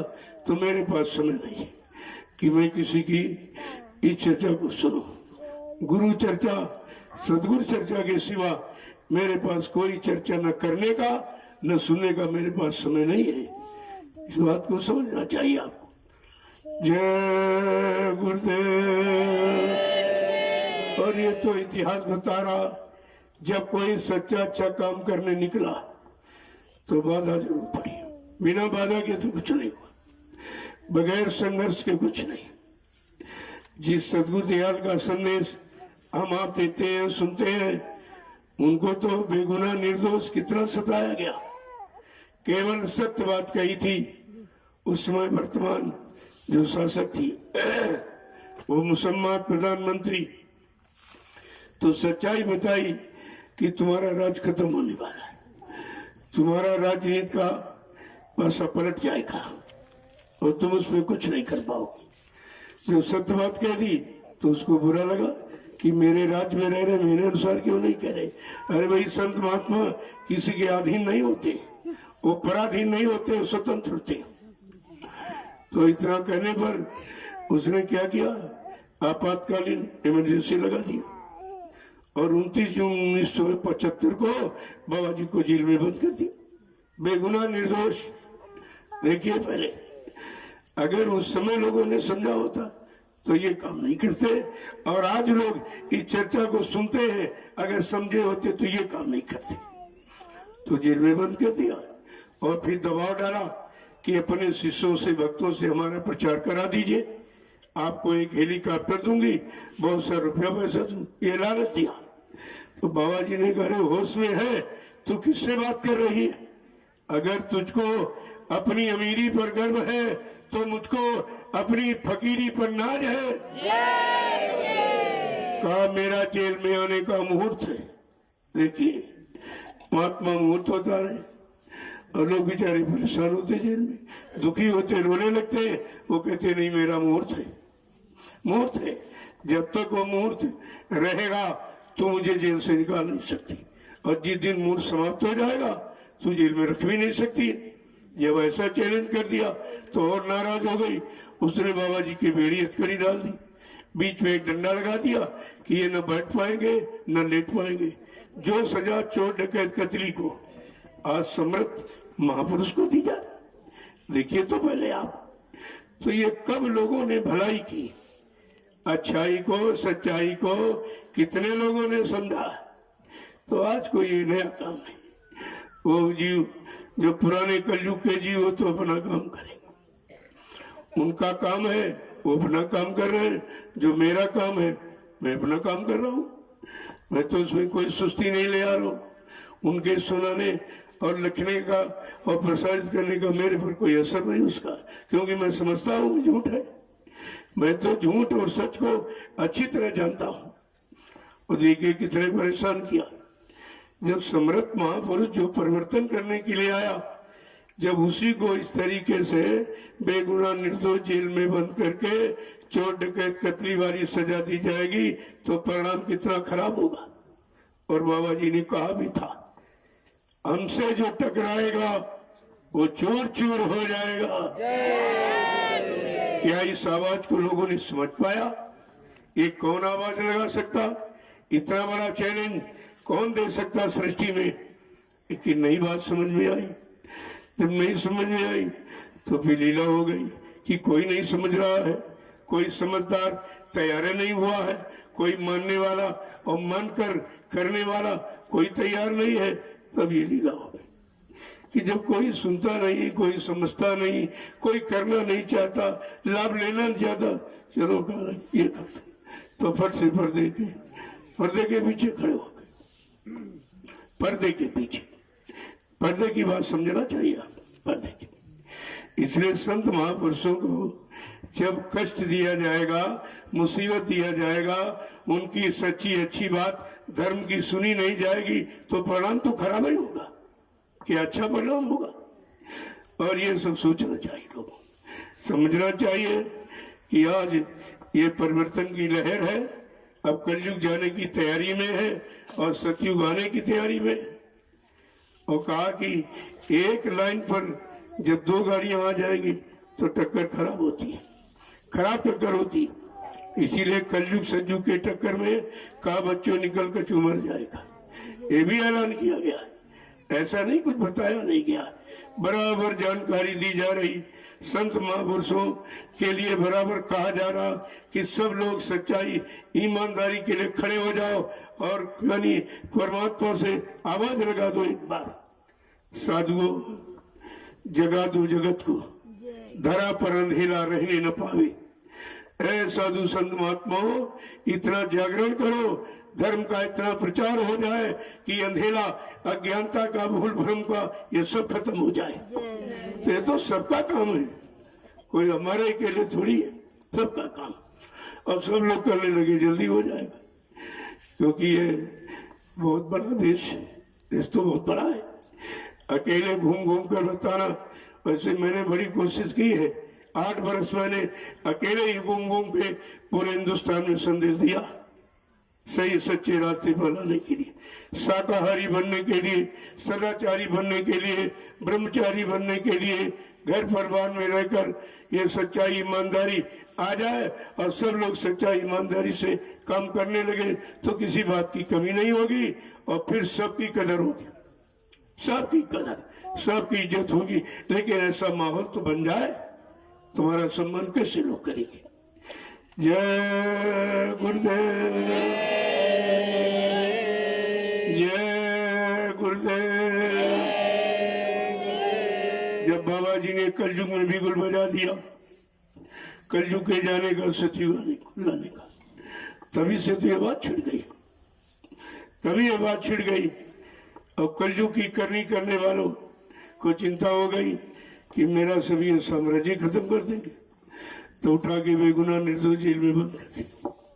वो भी नहीं, वहां भी नहीं समझ पाए, वहां भी करिश्मा खेल, बाहर भी टहलते थे, अंदर भी कर्मचारी कहते थे महाराज मेरी नौकरी चली जाएगी, कल बच्चा जाऊंगा नहीं, मेरा मुहूर्त तो रहने का, कैसे चला जाऊंगा, जब मुहूर्त खत्म हो जाएगा तो निकल जाऊंगा, फिर कोई रोक नहीं सकता।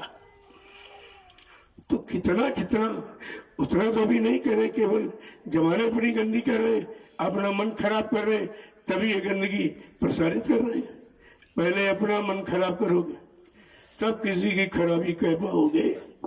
अपना नुकसान तुमने पहले कर लिया कि मन को खराब कर दिया, और मन खराब हो जाएगा, इसको तुम ठीक कर नहीं सकते, क्योंकि पहले से ही खराब, और गंदगी और खराबी लाते जाओगे, फिर इस शैतान मन को कैसे कंट्रोल, नियंत्रण में लाओगे, इस पर भी तो आपको विचार करना चाहिए।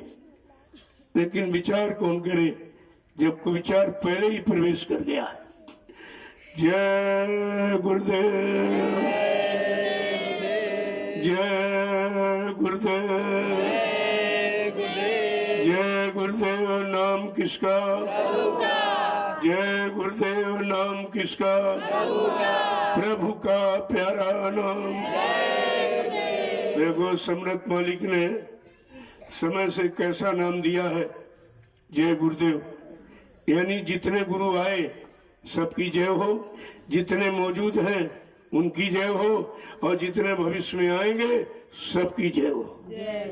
ऐसा नाम जो सबको सम्मान देने वाला, सारे गुरुओं की गौरव गरिमा बताने वाला, सम्मान कराने वाला, ऐसे नाम को लोग कब समझेंगे।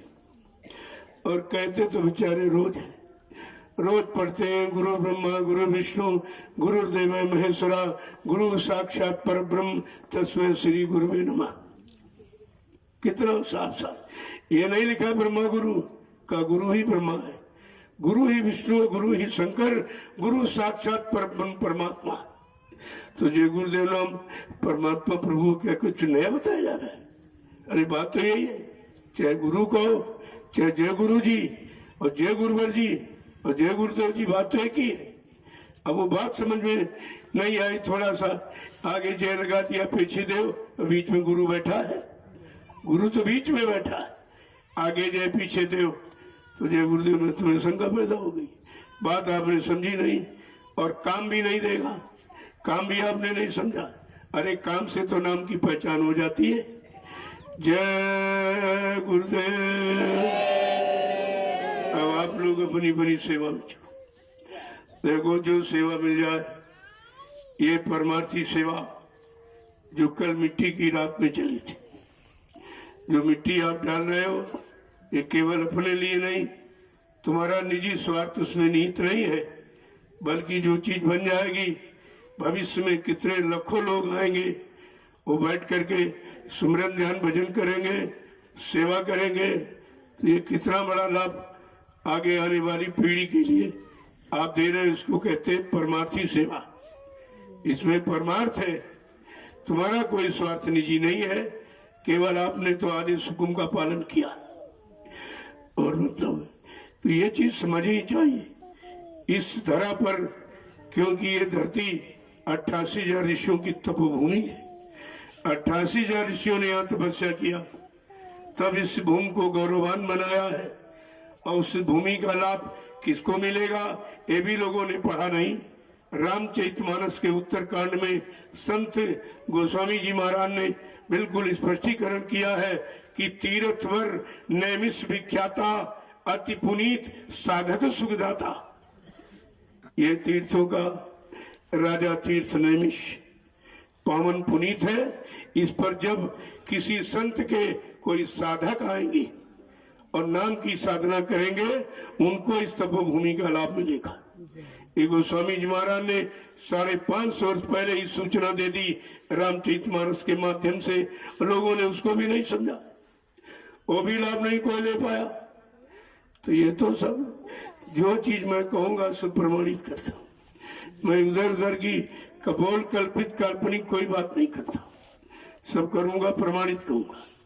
प्रमाण दे दे के उन्होंने ये कहा, इन्होंने ये कहा, ऐसा कहा, वैसा कहा। जिन लोगों ने उनका कहना माना उनका काम हो गया, और जिन्होंने विरोध किया और नहीं किया वो सब काल के घाट उतर गए, वो बेचारे मारे गए। इतिहास तो इतना ही आपके सामने। जय गुरुदेव। देखो एक बात समझ लो, हर जिले में 2-2 टोलियां बना लो, 11-11 प्रेमियों की 2 टोली। जब एक टोली यहाँ सेवा करेगी, करके चली जाए, दूसरी आ जाएगी, दूसरी वो चली जाए, फिर वो आ जाएगी। इस तरह हर जिले में 2 टोली, ताकि सबको सेवा का मौका मिल जाए और तुम्हारा गृहस्थी का काम भी न रुके। ये सबको ध्यान में दे करके ऐसा किया जा रहा। हर जिले में 2 टोलियां बनाओ। और वो जो 11 जवान होंगे, वो ये जो झंडा और डंडा, ये धनुष बाण है, इसको बराबर साथ रखिए। ये तुम्हारे कंधे पर जब रहेगा तो गुरु आदेश तुम्हारे सिर पे सवार रहेगा, और उसी के अनुसार आप काम करोगे। और डंडा कितना बड़ा हो, कान के नीचे, यहाँ से नाप है उसकी, यहाँ से नाप लो। और बगैर झंडा डंडा के कोई नहीं आएगा। कैसे माना जाए आप सिपाही हो, तुम्हारे पास औजार नहीं? तो सिपाही, अगर सचुगी सिपाही हो तो तुम्हारे पास औजार तो होना चाहिए। और झंडा अधिकार का प्रतीक है। सबसे बड़ी बात तो ये, तो इसलिए जो टोलियां बनाए हुए, एक जिले में 2 टोली, मतलब हर जिले में इसी तरह, और झंडे डंडे के साथ जब भी आओ अपना धनुष बाण लेके आओ। पता नहीं कब कैसा काम पड़ जाए, कब कैसी तैयारी अचानक करनी पड़ जाए, तो इसलिए तैयारी पक्की रखो। बिल्कुल ये समझो, और सबको बता दो कि हर जिले में 2 टोलियां बनाओ, 11-11 प्रेमियों की। जब एक टोली आएगी तो दूसरी टोली घर में अपना काम करेगी। तो जैसे घर का काम निपटा तो ये टोली यहाँ से चली जाएगी, वो आ जाएगी, ये अपने घर का काम देखेंगे। तो तुम्हारा खेती दुकान, बिजली व्यापार, मजदूरी, जो भी बाल बच्चों की खिदमत और सेवा के लिए, भरण पोषण के लिए जो आपने बनाई है, उसका भी कोई बिगाड़ नहीं होगा। और ये संस्था, इसका भी कोई बिगाड़ नहीं। जय गुरुदेव आध्यात्मिक वैचारिक प्रचार समिति, ये समिति काम कर रही है। ये समिति ऐसे ऐसे काम कर रही है कि मतलब बिना दहेज की शादियां। सबसे बड़ी परेशानी तो लोगों को यही है। इसमें तमाम लोग सुसाइड कर गए कि बेटी जवान हो गई, कहते हाथ में पैसा नहीं है, बिना दहेज कोई करेगा नहीं, बेचारे इसी चिंता में सुसाइड कर गए। लेकिन ये सब परेशानियां ध्यान में दे करके जय गुरुदेव आध्यात्मिक वैचारिक प्रचार समिति का रजिस्ट्रेशन कराया गया। हाई कोर्ट से पूरा रजिस्ट्रेशन उसका, और वो समिति ये सब काम करेगी। ये सब उसी के तहत, किसी व्यक्ति के अनुसार नहीं, क्योंकि व्यक्ति को दे दो उसको अहंकार आ जाएगा, और जब आया अहंकार किया करा सब बेकार। क्योंकि कलयुग में सम्मान भी बर्दाश्त नहीं हो सकता। अगर सम्मान कर दो तो बौखला जाता, अहंकार आ जाता कि हम सब कुछ है, हम ये कर डालेंगे, वो कर डालेंगे। अरे तुम्हारे बस का तो कुछ नहीं, केवल अहंकार ही बोल रहा। कैसे काम किया जाता है वो तो नीति रीति तुमने सीखी नहीं, और वो भी सिखाई भी नहीं गई, क्योंकि उस समय धीरे धीरे आ रहा। उसी की तैयारी करनी है, कलयुग को भगाने की और सतयुग की लाने की। ये डंडा भगाने की तैयारी और झंडा सतयुग लाने की तैयारी है। इसलिए दोनों चीजें इसमें है। बड़ी गहराई से समझो इसको, तो सब समझ में सब आ जाएगा। जय गुरुदेव। ये सब जगह सूचना फैला दो कि हर जिले में 2 टोलियां तैयार कर, 2 टोली आगे जरूरत इसकी। यहाँ आश्रम पर भी आवश्यकता है, यहाँ भी रात्रि सेवा जिसका विशेष महत्व है। सेवा तो रात्रि सेवा का ही विशेष महत्व है। जब दुनिया सोती है तुम जगते हो। पहले ये देखो, योगी जगता है, भोगी सोता है। आपको ना योग की साधना सिखाई गई है, तो देखो ये सब सेवा भी उसी से संबंधित है। सेवा कोई अलग नहीं है। जब सेवा करोगे तो मन बुद्धि चित्त ये सब पवित्र हो जाएंगे, तभी तो भजन में मन लगेगा, इसके पहले नहीं। तो ये सब जगह सूचना कर दो कि हर जिले में 2-2 टोलियां बना लो, 11-11 प्रेमियों की। जब वो आएंगे आप सेवा करेंगे, तो इसके बाद 1 सप्ताह या 5 दिन, जो भी जितना समय जिसके पास हो यथाशक्ति। कोई इस तरह की पाबंदी नहीं, जबरदस्ती। अपना 5 दिन का समय दिया, फिर चले गए। फिर वो टोली आ गई, उसके बाद 3 ही दिन का समय, चलो 3 दिन करके चले गई। फिर दूसरे जिले की आ गई। इस तरह सारे जिलों का सिलसिला यहाँ लग जाएगा, तो आपको एक नया नमूना दिखाई देगा। एक परिवर्तन की नई लहर लोगों को देखने को मिलेगी। इसलिए तैयारी सर्वोपरि है और इसी में आपको लगना है। उसी तैयारी के अनुसार अपना काम करना है, क्योंकि आश्रम की एक मर्यादा है, और वो भी सतगुरु धाम, नैमिष धाम में सतगुरु धाम। ऐसी स्थापना बड़ा अजीबो गरीब है। ये लोगों की समझ में कुछ नहीं आ रहा कि नैमिष धाम में सतगुरु धाम की स्थापना हो रही है। क्या है? इसी की तो जरूरत है, इसी की आवश्यकता है। जब ये तैयार हो जाएगा तो सबको लाभ देगा। ये धाम सबको लाभ देगा, सबकी सेवा करेगा, सबको प्रेम प्यार मोहब्बत में रखेगा। ऐसा नहीं है। तो धीरे धीरे जब भूमिका आप बना लोगे तो तुमको काम की जानकारी सब हो जाएगी कि किस तरह से हमें आपको काम करना है, कैसे तैयारी करनी है। यही तो इसकी जरूरत है। जय गुरुदेव। तैयारी तो 10, 11, 12 जून 1983 जब दिल्ली की वोट क्लब पर 1 करोड़ प्रेमियों को टाट बोरा पहनाया गया था।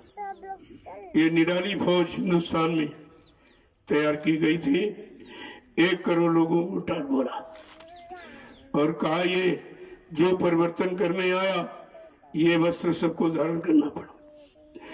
जब त्रेता में राम आए तो उनको भी यही टाट बोरा था, भूमि सेन बल कल वसन कंदमूल फल खाओ। उनके गुरु वशिष्ठ जी ने बुलाया, कहा देखो जंगल तो जा रहे हो, ये राशि कपड़े उतारो, सिर से मुकुट उतारो, और ये कहना कि भूमि सेन बलकल वसन, जमीन पर सोना और बलकल वस्त्र, क्यों उस समय मशीन का युग नहीं था, ये टाट कपड़े के रूप में नहीं था, लेकिन इशारा है जटा और जूठ। सिर पर जटाएं और जटाओं से संबंधित जूठ है। ये तपस्वी वेश है, ये तापस वेश। तो ये धारण कराया था। 14 वर्ष राम ने इसे पहनकर तपस्या किया, और कितना बड़ा काम। दुष्टों का सफाया, धर्म की स्थापना ऐसे होती। जो गुरु आदेश को समझता है, मानता है, गुरु मतलब यानी वही तो इस काम करेगा। और कृष्ण को उनके गुरु संदीपन जी ने बुलाया और टाट की लंगोटी पहनाई, और 16,108 गोपिकाओं के बीच में रहे, पूर्ण योगेश्वर कहलाए। ये जो गुरु के द्वारा जो वस्त्र दिया जाता है वो पूर्ण सुरक्षित होता है, हर तरफ से उसमें सुरक्षा की शक्ति होती है। मोहम्मद साहब ने जीवन पर्यंत टाट बोरा पहना, जीवन पर्यंत दूसरा कपड़ा धारण नहीं किया। ईसा मसीह उनके पिता ने टाटी बोरा तो पहना था। हमारा पुराना इतिहास बता रहा है ये फकीरी भेष है सच्चे फकीर का, ये असली भेष है तपस्या का, तापस नहीं। तो ये ध्यान में देना चाहिए। टाट बक्कल है बाना फकीरी, वक्ते मुर्शिद पहनाए हुए। टाट पहने हम इसलिए इसमें संकल्प लाए हुए, ऐसे नहीं है, ये फर्जी नहीं था, इसमें संकल्प था कि दुनिया को स्वतंत्र आजाद करना। ये आजादी आपको चाहिए, वो पहले वाली नहीं। उस समय तो देश से किसी को भगाना था क्योंकि विदेशी थे। आज सब स्वदेशी हैं, सब अपने हैं। आज भगाना नहीं है, इनको समझाना है। इसलिए अब खूनी क्रांति की जरूरत नहीं है, वैचारिक क्रांति की आवश्यकता। ये वैचारिक क्रांति का समय है, आपको ये ध्यान देना चाहिए। उस समय तो देश से किसी को भगाना था। अगर तुम्हारे मकान में कोई किराएदार आ जाए और न खाली करे, आप बड़े परेशान हैं, तो अगर एक खून दरवाजे पर हो जाए तो रातों रात मकान छोड़ के भाग जाएगा वो। ये है, किसी को जब निकालना भगाना होता है तब खूनी क्रांति की आवश्यकता। सब स्वदेशी हो, सब अपने हो, तो भगाना निकालना नहीं है, इनको वैचारिक क्रांति के द्वारा समझाना है। अच्छे भाव विचार इनके अंदर ले आना है और देश सेवा, समाज सेवा और परिवार सेवा से इनके अवगत कराना है। अगर ये सब जानकारी हो जाती तो काम हो जाएगा। तो अब वो आवाज नहीं है। हाँ, समय समय की आवाज होती है। वो समय की आवाज थी कि तुम मुझे खून दो, मैं तुम्हें आजादी दूंगा। लेकिन आज की आवाज क्या है? तुम हमें सहयोग दो, मैं तुम्हें व्यवस्था दूंगा। अरे बात तो वही है, बात तो वही है, केवल समझने की बात है। समझ जाओगे सब काम हो जाएगा। जीत हट करोगे कुछ नहीं होगा, क्योंकि समय की पुकार अलग होती है। जब समय की पुकार के साथ जुड़ जाओगे और काम करोगे तो सफलता तुम्हारे नजदीक होगी। और अगर नहीं समझे तो फिर नुकसान कर लेंगे आप अपना। जय गुरुदेव। असल में बात जिसको तुमने देखा नहीं है उसकी लोग सब चर्चा करते हैं। जिसकी आवाज सुनी नहीं आपने, अब उसकी चर्चा करते हो। जब तुम्हारा देखा सुना कुछ नहीं तो चर्चा किसकी करते हो? तो झूठे तो माना जाएगा। कहते लोग तुम्हारा देखा सुना है कुछ, कहते नहीं। अरे भी तुम झूठ कहते हो। जब देखा भी नहीं सुना भी नहीं है तो तुम कहते क्या हो? झूठ होता। और जिसको देखा है और जिसको सुना उसको भूल गए, उसको भूल गए। तो जो भूल जाओगे तो काम से बहुत दूर चले जाओ कि काम क्या होना है और कैसे होना है। ये समय की पुकार अलग है। उस पुकार को जब तक नहीं सुनोगे तब तक आप कुछ भी नहीं कर सकते हो। अपना नुकसान करने के सिवा कुछ नहीं होगा। मैंने लोगों को पहले भी मना किया कि समय के पहले कोई आवाज मत लगाइए, क्योंकि समय मनुष्य बलि नहीं होते हैं, समय होत बलवान। और भिल्लन लूटी गोपिका वही अर्जुन वही बात। समय बलवान है, समय सबको ठीक कर देगा। लेकिन समय से अपने आप को मत कटवाइए, नहीं तो समय से कोई रावण नहीं बचा पाया अपने आप को। समय के पहले उसने ये सब शुरू कर दिया, जो करना नहीं चाहिए था वो मारा गया। जिसको इतना बड़ा तो कोई है नहीं, भूते भविष्यते कहा उसके लिए कि मतलब ऐसा कभी आया भी नहीं और न कभी आएगा। जब वो अगर समय की बात को सोच लेता और समय से उसका इंतजार कर देता तो उसका कुछ इतिहास अनोखा ही होता। बात तो समय की है। टाइम इज ट्रूथ और टाइम इज मनी। समय ही सत्य है, समय ही धन है। अगर इसको समझ लो तो ये सब काम आपका हो जाएगा। उसी समय की तो इंतजारी की जा रही। इंतजारी सबने, बिना इंतजारी के परिवर्तन कभी नहीं हुआ। अकबराम तो भगवान थे, चाहते तो अयोध्या से फौज ले जाकर लंका पर चढ़ाई करके मार देते। फिर 14 बरस इंतजारी क्यों की? 14 बरस, एक दिन नहीं, 14 बरस इंतजारी। तो बात आपको समझनी चाहिए। जब समझ लोगे तो काम जल्दी हो जाए। मैंने यही कहा थोड़ा इंतजारी करो, जल्दबाजी मत करो। जल्दी काम शैतान का और धीरज काम रहमान का। तो आपको रहमान का काम करना कि शैतान का काम करना, यही इतनी बात समझ लोगे तो सब हो जाएगा। जय गुरुदेव। अब आप चलिए अपनी अपनी सेवा में। अगर कोई मिट्टी की सेवा बाकी हो थोड़ा सा उसको पूरा कर लीजिए। पूछ लीजिए उन लोगों से जो मिट्टी वहाँ डलवा रहे हैं आवासीय व्यवस्था में, उनसे पूछ लो तो ठीक रहेगा आपके लिए। कुछ न आए हो तो कुछ न कुछ सेवा जरूर। खाली मन शैतान का घर। जब खाली बैठोगे तो मन ये इधर उधर की बातें सोचेगा। तो कोई ना कोई इसको काम दे दीजिए। कोई काम नहीं तो भजन पर बैठ जाइए। तुम्हारे पास तो इतना काम है तो कहीं अन्यत्र जाने की, अन्यत्र किसी तरफ झांकने ताकने की जरूरत ही नहीं पड़ेगी। तो सब काम आपके पास है। जय गुरुदेव। जय गुरुदेव। जय गुरुदेव। नाम किसका? जय गुरुदेव। नाम किसका? प्रभु का प्यारा नाम। जब सम्राट महापुरुष अपने लोक मंडल मुकाम से आते हैं तो बीच के मंडलों से अच्छी अच्छी शक्तियों को पकड़ के ले आते। उन्हीं के द्वारा देश समाज का व्यवस्था का काम कराया जाता। अब आपको क्या मालूम कौन सी शक्ति आई, किस काम के लिए आई, तो किसी को नहीं मालूम। जैसे राजा दशरथ के यहाँ राम और लक्ष्मण ने जन्म ले लिया, थी शक्तियां अवतारी, लेकिन उनको थोड़ी मालूम था। घर परिवार के लोग अड़ोसी पड़ोसी गांव के कुछ नहीं जानते, इनको थोड़ी मालूम वो पहचान गुरु को होती है। गुरु विश्वामित्र ने ध्यान लगाया और देखा कि भाई असुर बहुत बढ़ रहे हैं, दुष्ट बहुत बढ़ रहे हैं, धर्म काम में बाधा डाल रहे हैं, कोई धार्मिक कार्य अच्छा काम करने नहीं दे रहे। तो उन्होंने ध्यान लगाया, देखा करे काम करने वाली शक्ति तो आ गई। तो फट से अयोध्या गए और राजा दशरथ से राम लक्ष्मण को मांग के ले आए। उन्हें मालूम था, अरे बेटे तो 4 थे तो शत्रुघ्न भरत को क्यों नहीं ले आए? वो तो जानते हैं कि जिनके द्वारा काम हो वो शक्ति कौन है, उन्हें पहचान होती है। तो फट से ले आए, अपने आश्रम पर रखा और उनको सब नीतियां, जितना जो कुछ विद्या थी वो सब, धनुर्विद्या और ये विद्या, राजनीति, धर्म नीति, परवाह नीति, न्याय नीति, सतनीति, सारी नीतियों का भंडार अपने चेले राम को दे दिया। अब चेला गुरु से लेता कैसे? आदेश हुकुम का पालन करके।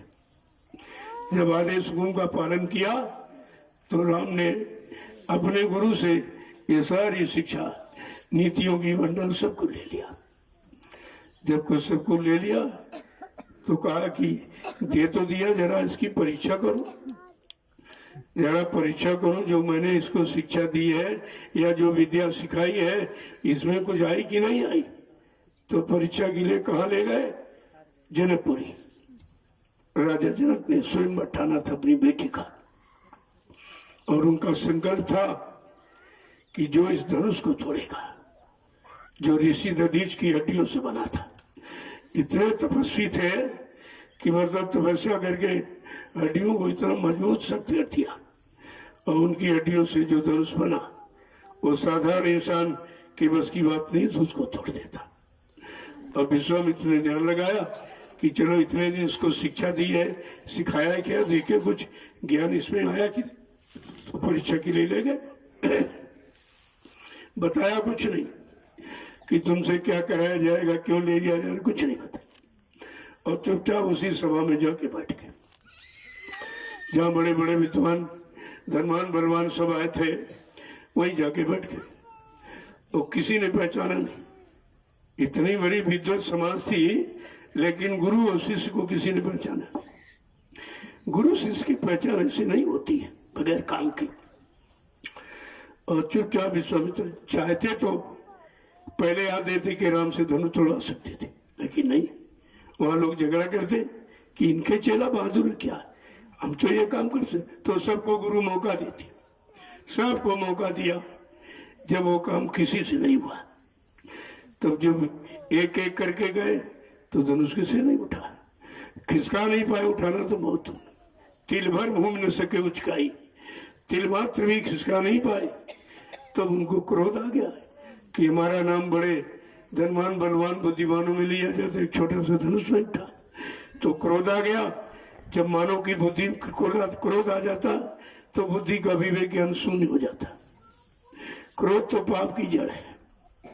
तो मतलब सबने अपना संगठन किया कि चलो हजारों योद्धा उठो, जबरदस्ती तोड़ के फेंक दो।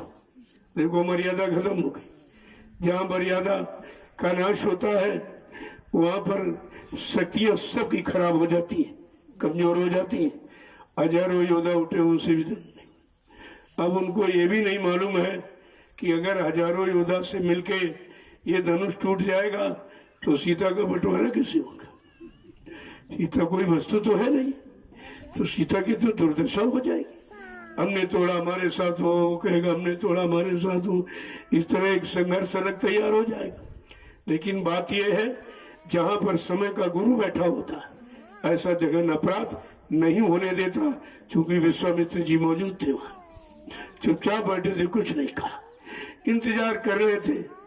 गुरु के बोलने का एक समय होता है, एक मुहूर्त घड़ी होती है, किसी के कहने से नहीं कुछ करने लगते। तो चुपचाप बैठे रहे। जब हजारों योद्धा मिलके उठाने के, उनसे भी नहीं उठा। सहस बहुत सब एक ही मारा, उठे उठा मैं टरे नटारा।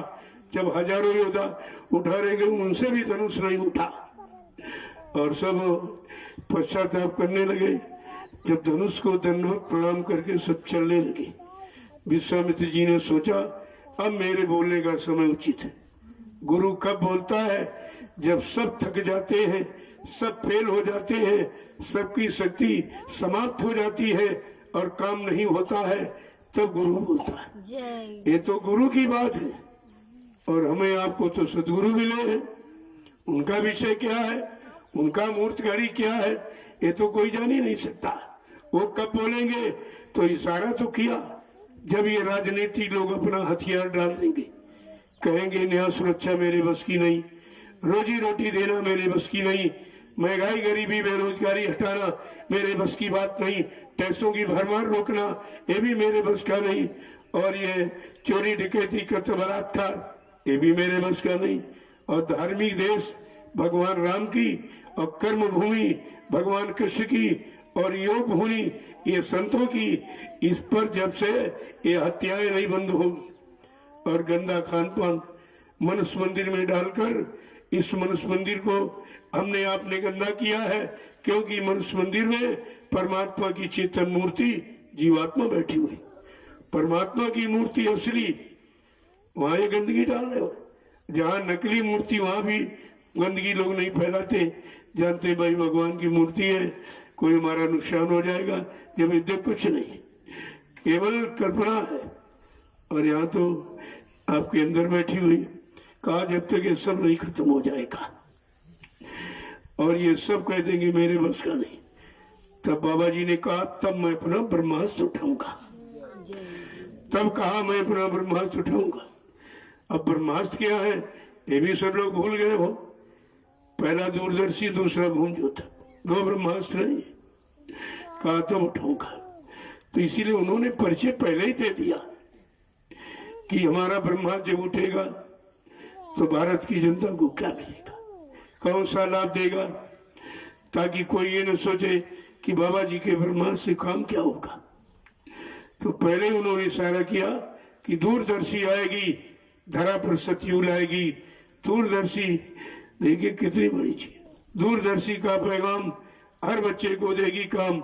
दूरदर्शी का उद्देश्य विश्व गुरु हो भारत देश, कितनी बड़ी चीज है। दूरदर्शी का संकेत 100 मन बीघा देंगे खेत। दूरदर्शी आएगी, माँ बहनों की लात बचाएगी। कितना बड़ा काम देखिए, दूरदर्शी का संकेत, स्वर्ग बनेगा हिंदुस्तान। कितनी बड़ी, यानी मतलब हो इसकी, यानी ब्रह्मास्त्र जब चलेगा ये व्यवस्था देश समाज की होगी। पहले बता दिया ताकि किसी को कोई शंका संदेह भूल भ्रम न हो जाए कि बाबा जी का ब्रह्मास्त्र उठेगा तो कैसे कैसे काम करेगा, हम सबको क्या लाभ देगा, ये सब इसीलिए पहले आपको बता दिया। जबकि कोई अस्त्र बिना चलाए उसका परिणाम बताया नहीं जा सकता। लेकिन देखिए समर्थ मालिक का कि ब्रह्मास्त्र उठा नहीं और चला नहीं, परिणाम पहले ही बता दिया, ये करेगा ये करेगा ये करेगा। तो विश्वामित्र जी चुपचाप बैठे अपने समय का इंतजार कर रहे हैं जनकपुरी में। जब सब हार गए प्रणाम करके चलने लगे, तब उन्होंने कहा मेरे बोलने का समय उचित है, सब हार गए हैं, मेरी बात सब सुनेंगे, सब समझेंगे, सब मानेंगे। तो क्या कहा, विश्वामित्र समय शुभ जानी, बोले अति स्नेह मृदुवानी, उठो राम भंजो शिव चापो, मेटो ताप जनक प्रतापो। समय शुभ जानी, अपना शुभ मुहूर्त घड़ी जानकर तब गुरु बोलता है, ऐसे नहीं जब जन शोर मचा दे, बाबा जी क्यों चले गए, क्यों छिप गए, क्या डर गए हैं, क्या कैसा, क्या तरह तरह की। अरे उनके बोलने का समय है, उसी समय का इंतजार कर रहे हैं और सबसे कह रहे हैं सब लोग इंतजार करो, सबको मौका दे दो। कोई देश में ये न कहने पावे कि हमको बाबा जी ने मौका नहीं दिया, अच्छा से अच्छा और बुरा से बुरा जो भी करना चाहते कर लो। लेकिन जिस दिन दूरदर्शी आएगी ये सारी गंदगी समेट कर एक किनारे कर देगी, एक किनारे कर देगी। तो हमें आपको उसी की तैयारी करनी है। तैयारी में लग जाओ धीरे धीरे। जब इकाई कोई बनती तब दहाई आगे बताई जाती। इकाई के पहले दहाई नहीं बताई जाएगी, पहले इकाई फिर दहाई। समझा करो पहले ही सब समझ में आ जाएगा धीरे धीरे।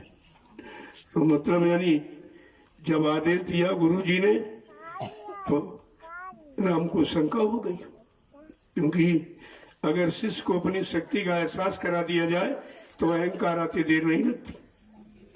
तो काम तो करवाना है, जिसको बल ताकत शक्ति तो उनको देनी है। लेकिन शंका हो गई कि बड़े बड़े योद्धा सामने हमारे उठे नहीं पाए, हजारों योद्धा मिलके गए, वो भी धनुष नहीं उठा पाए, क्या गुरु जी ने बगैर सोचे समझे आदेश दे दिया। शंका आ गई, लेकिन शंका में उन्होंने गुरु को छोड़ा नहीं है।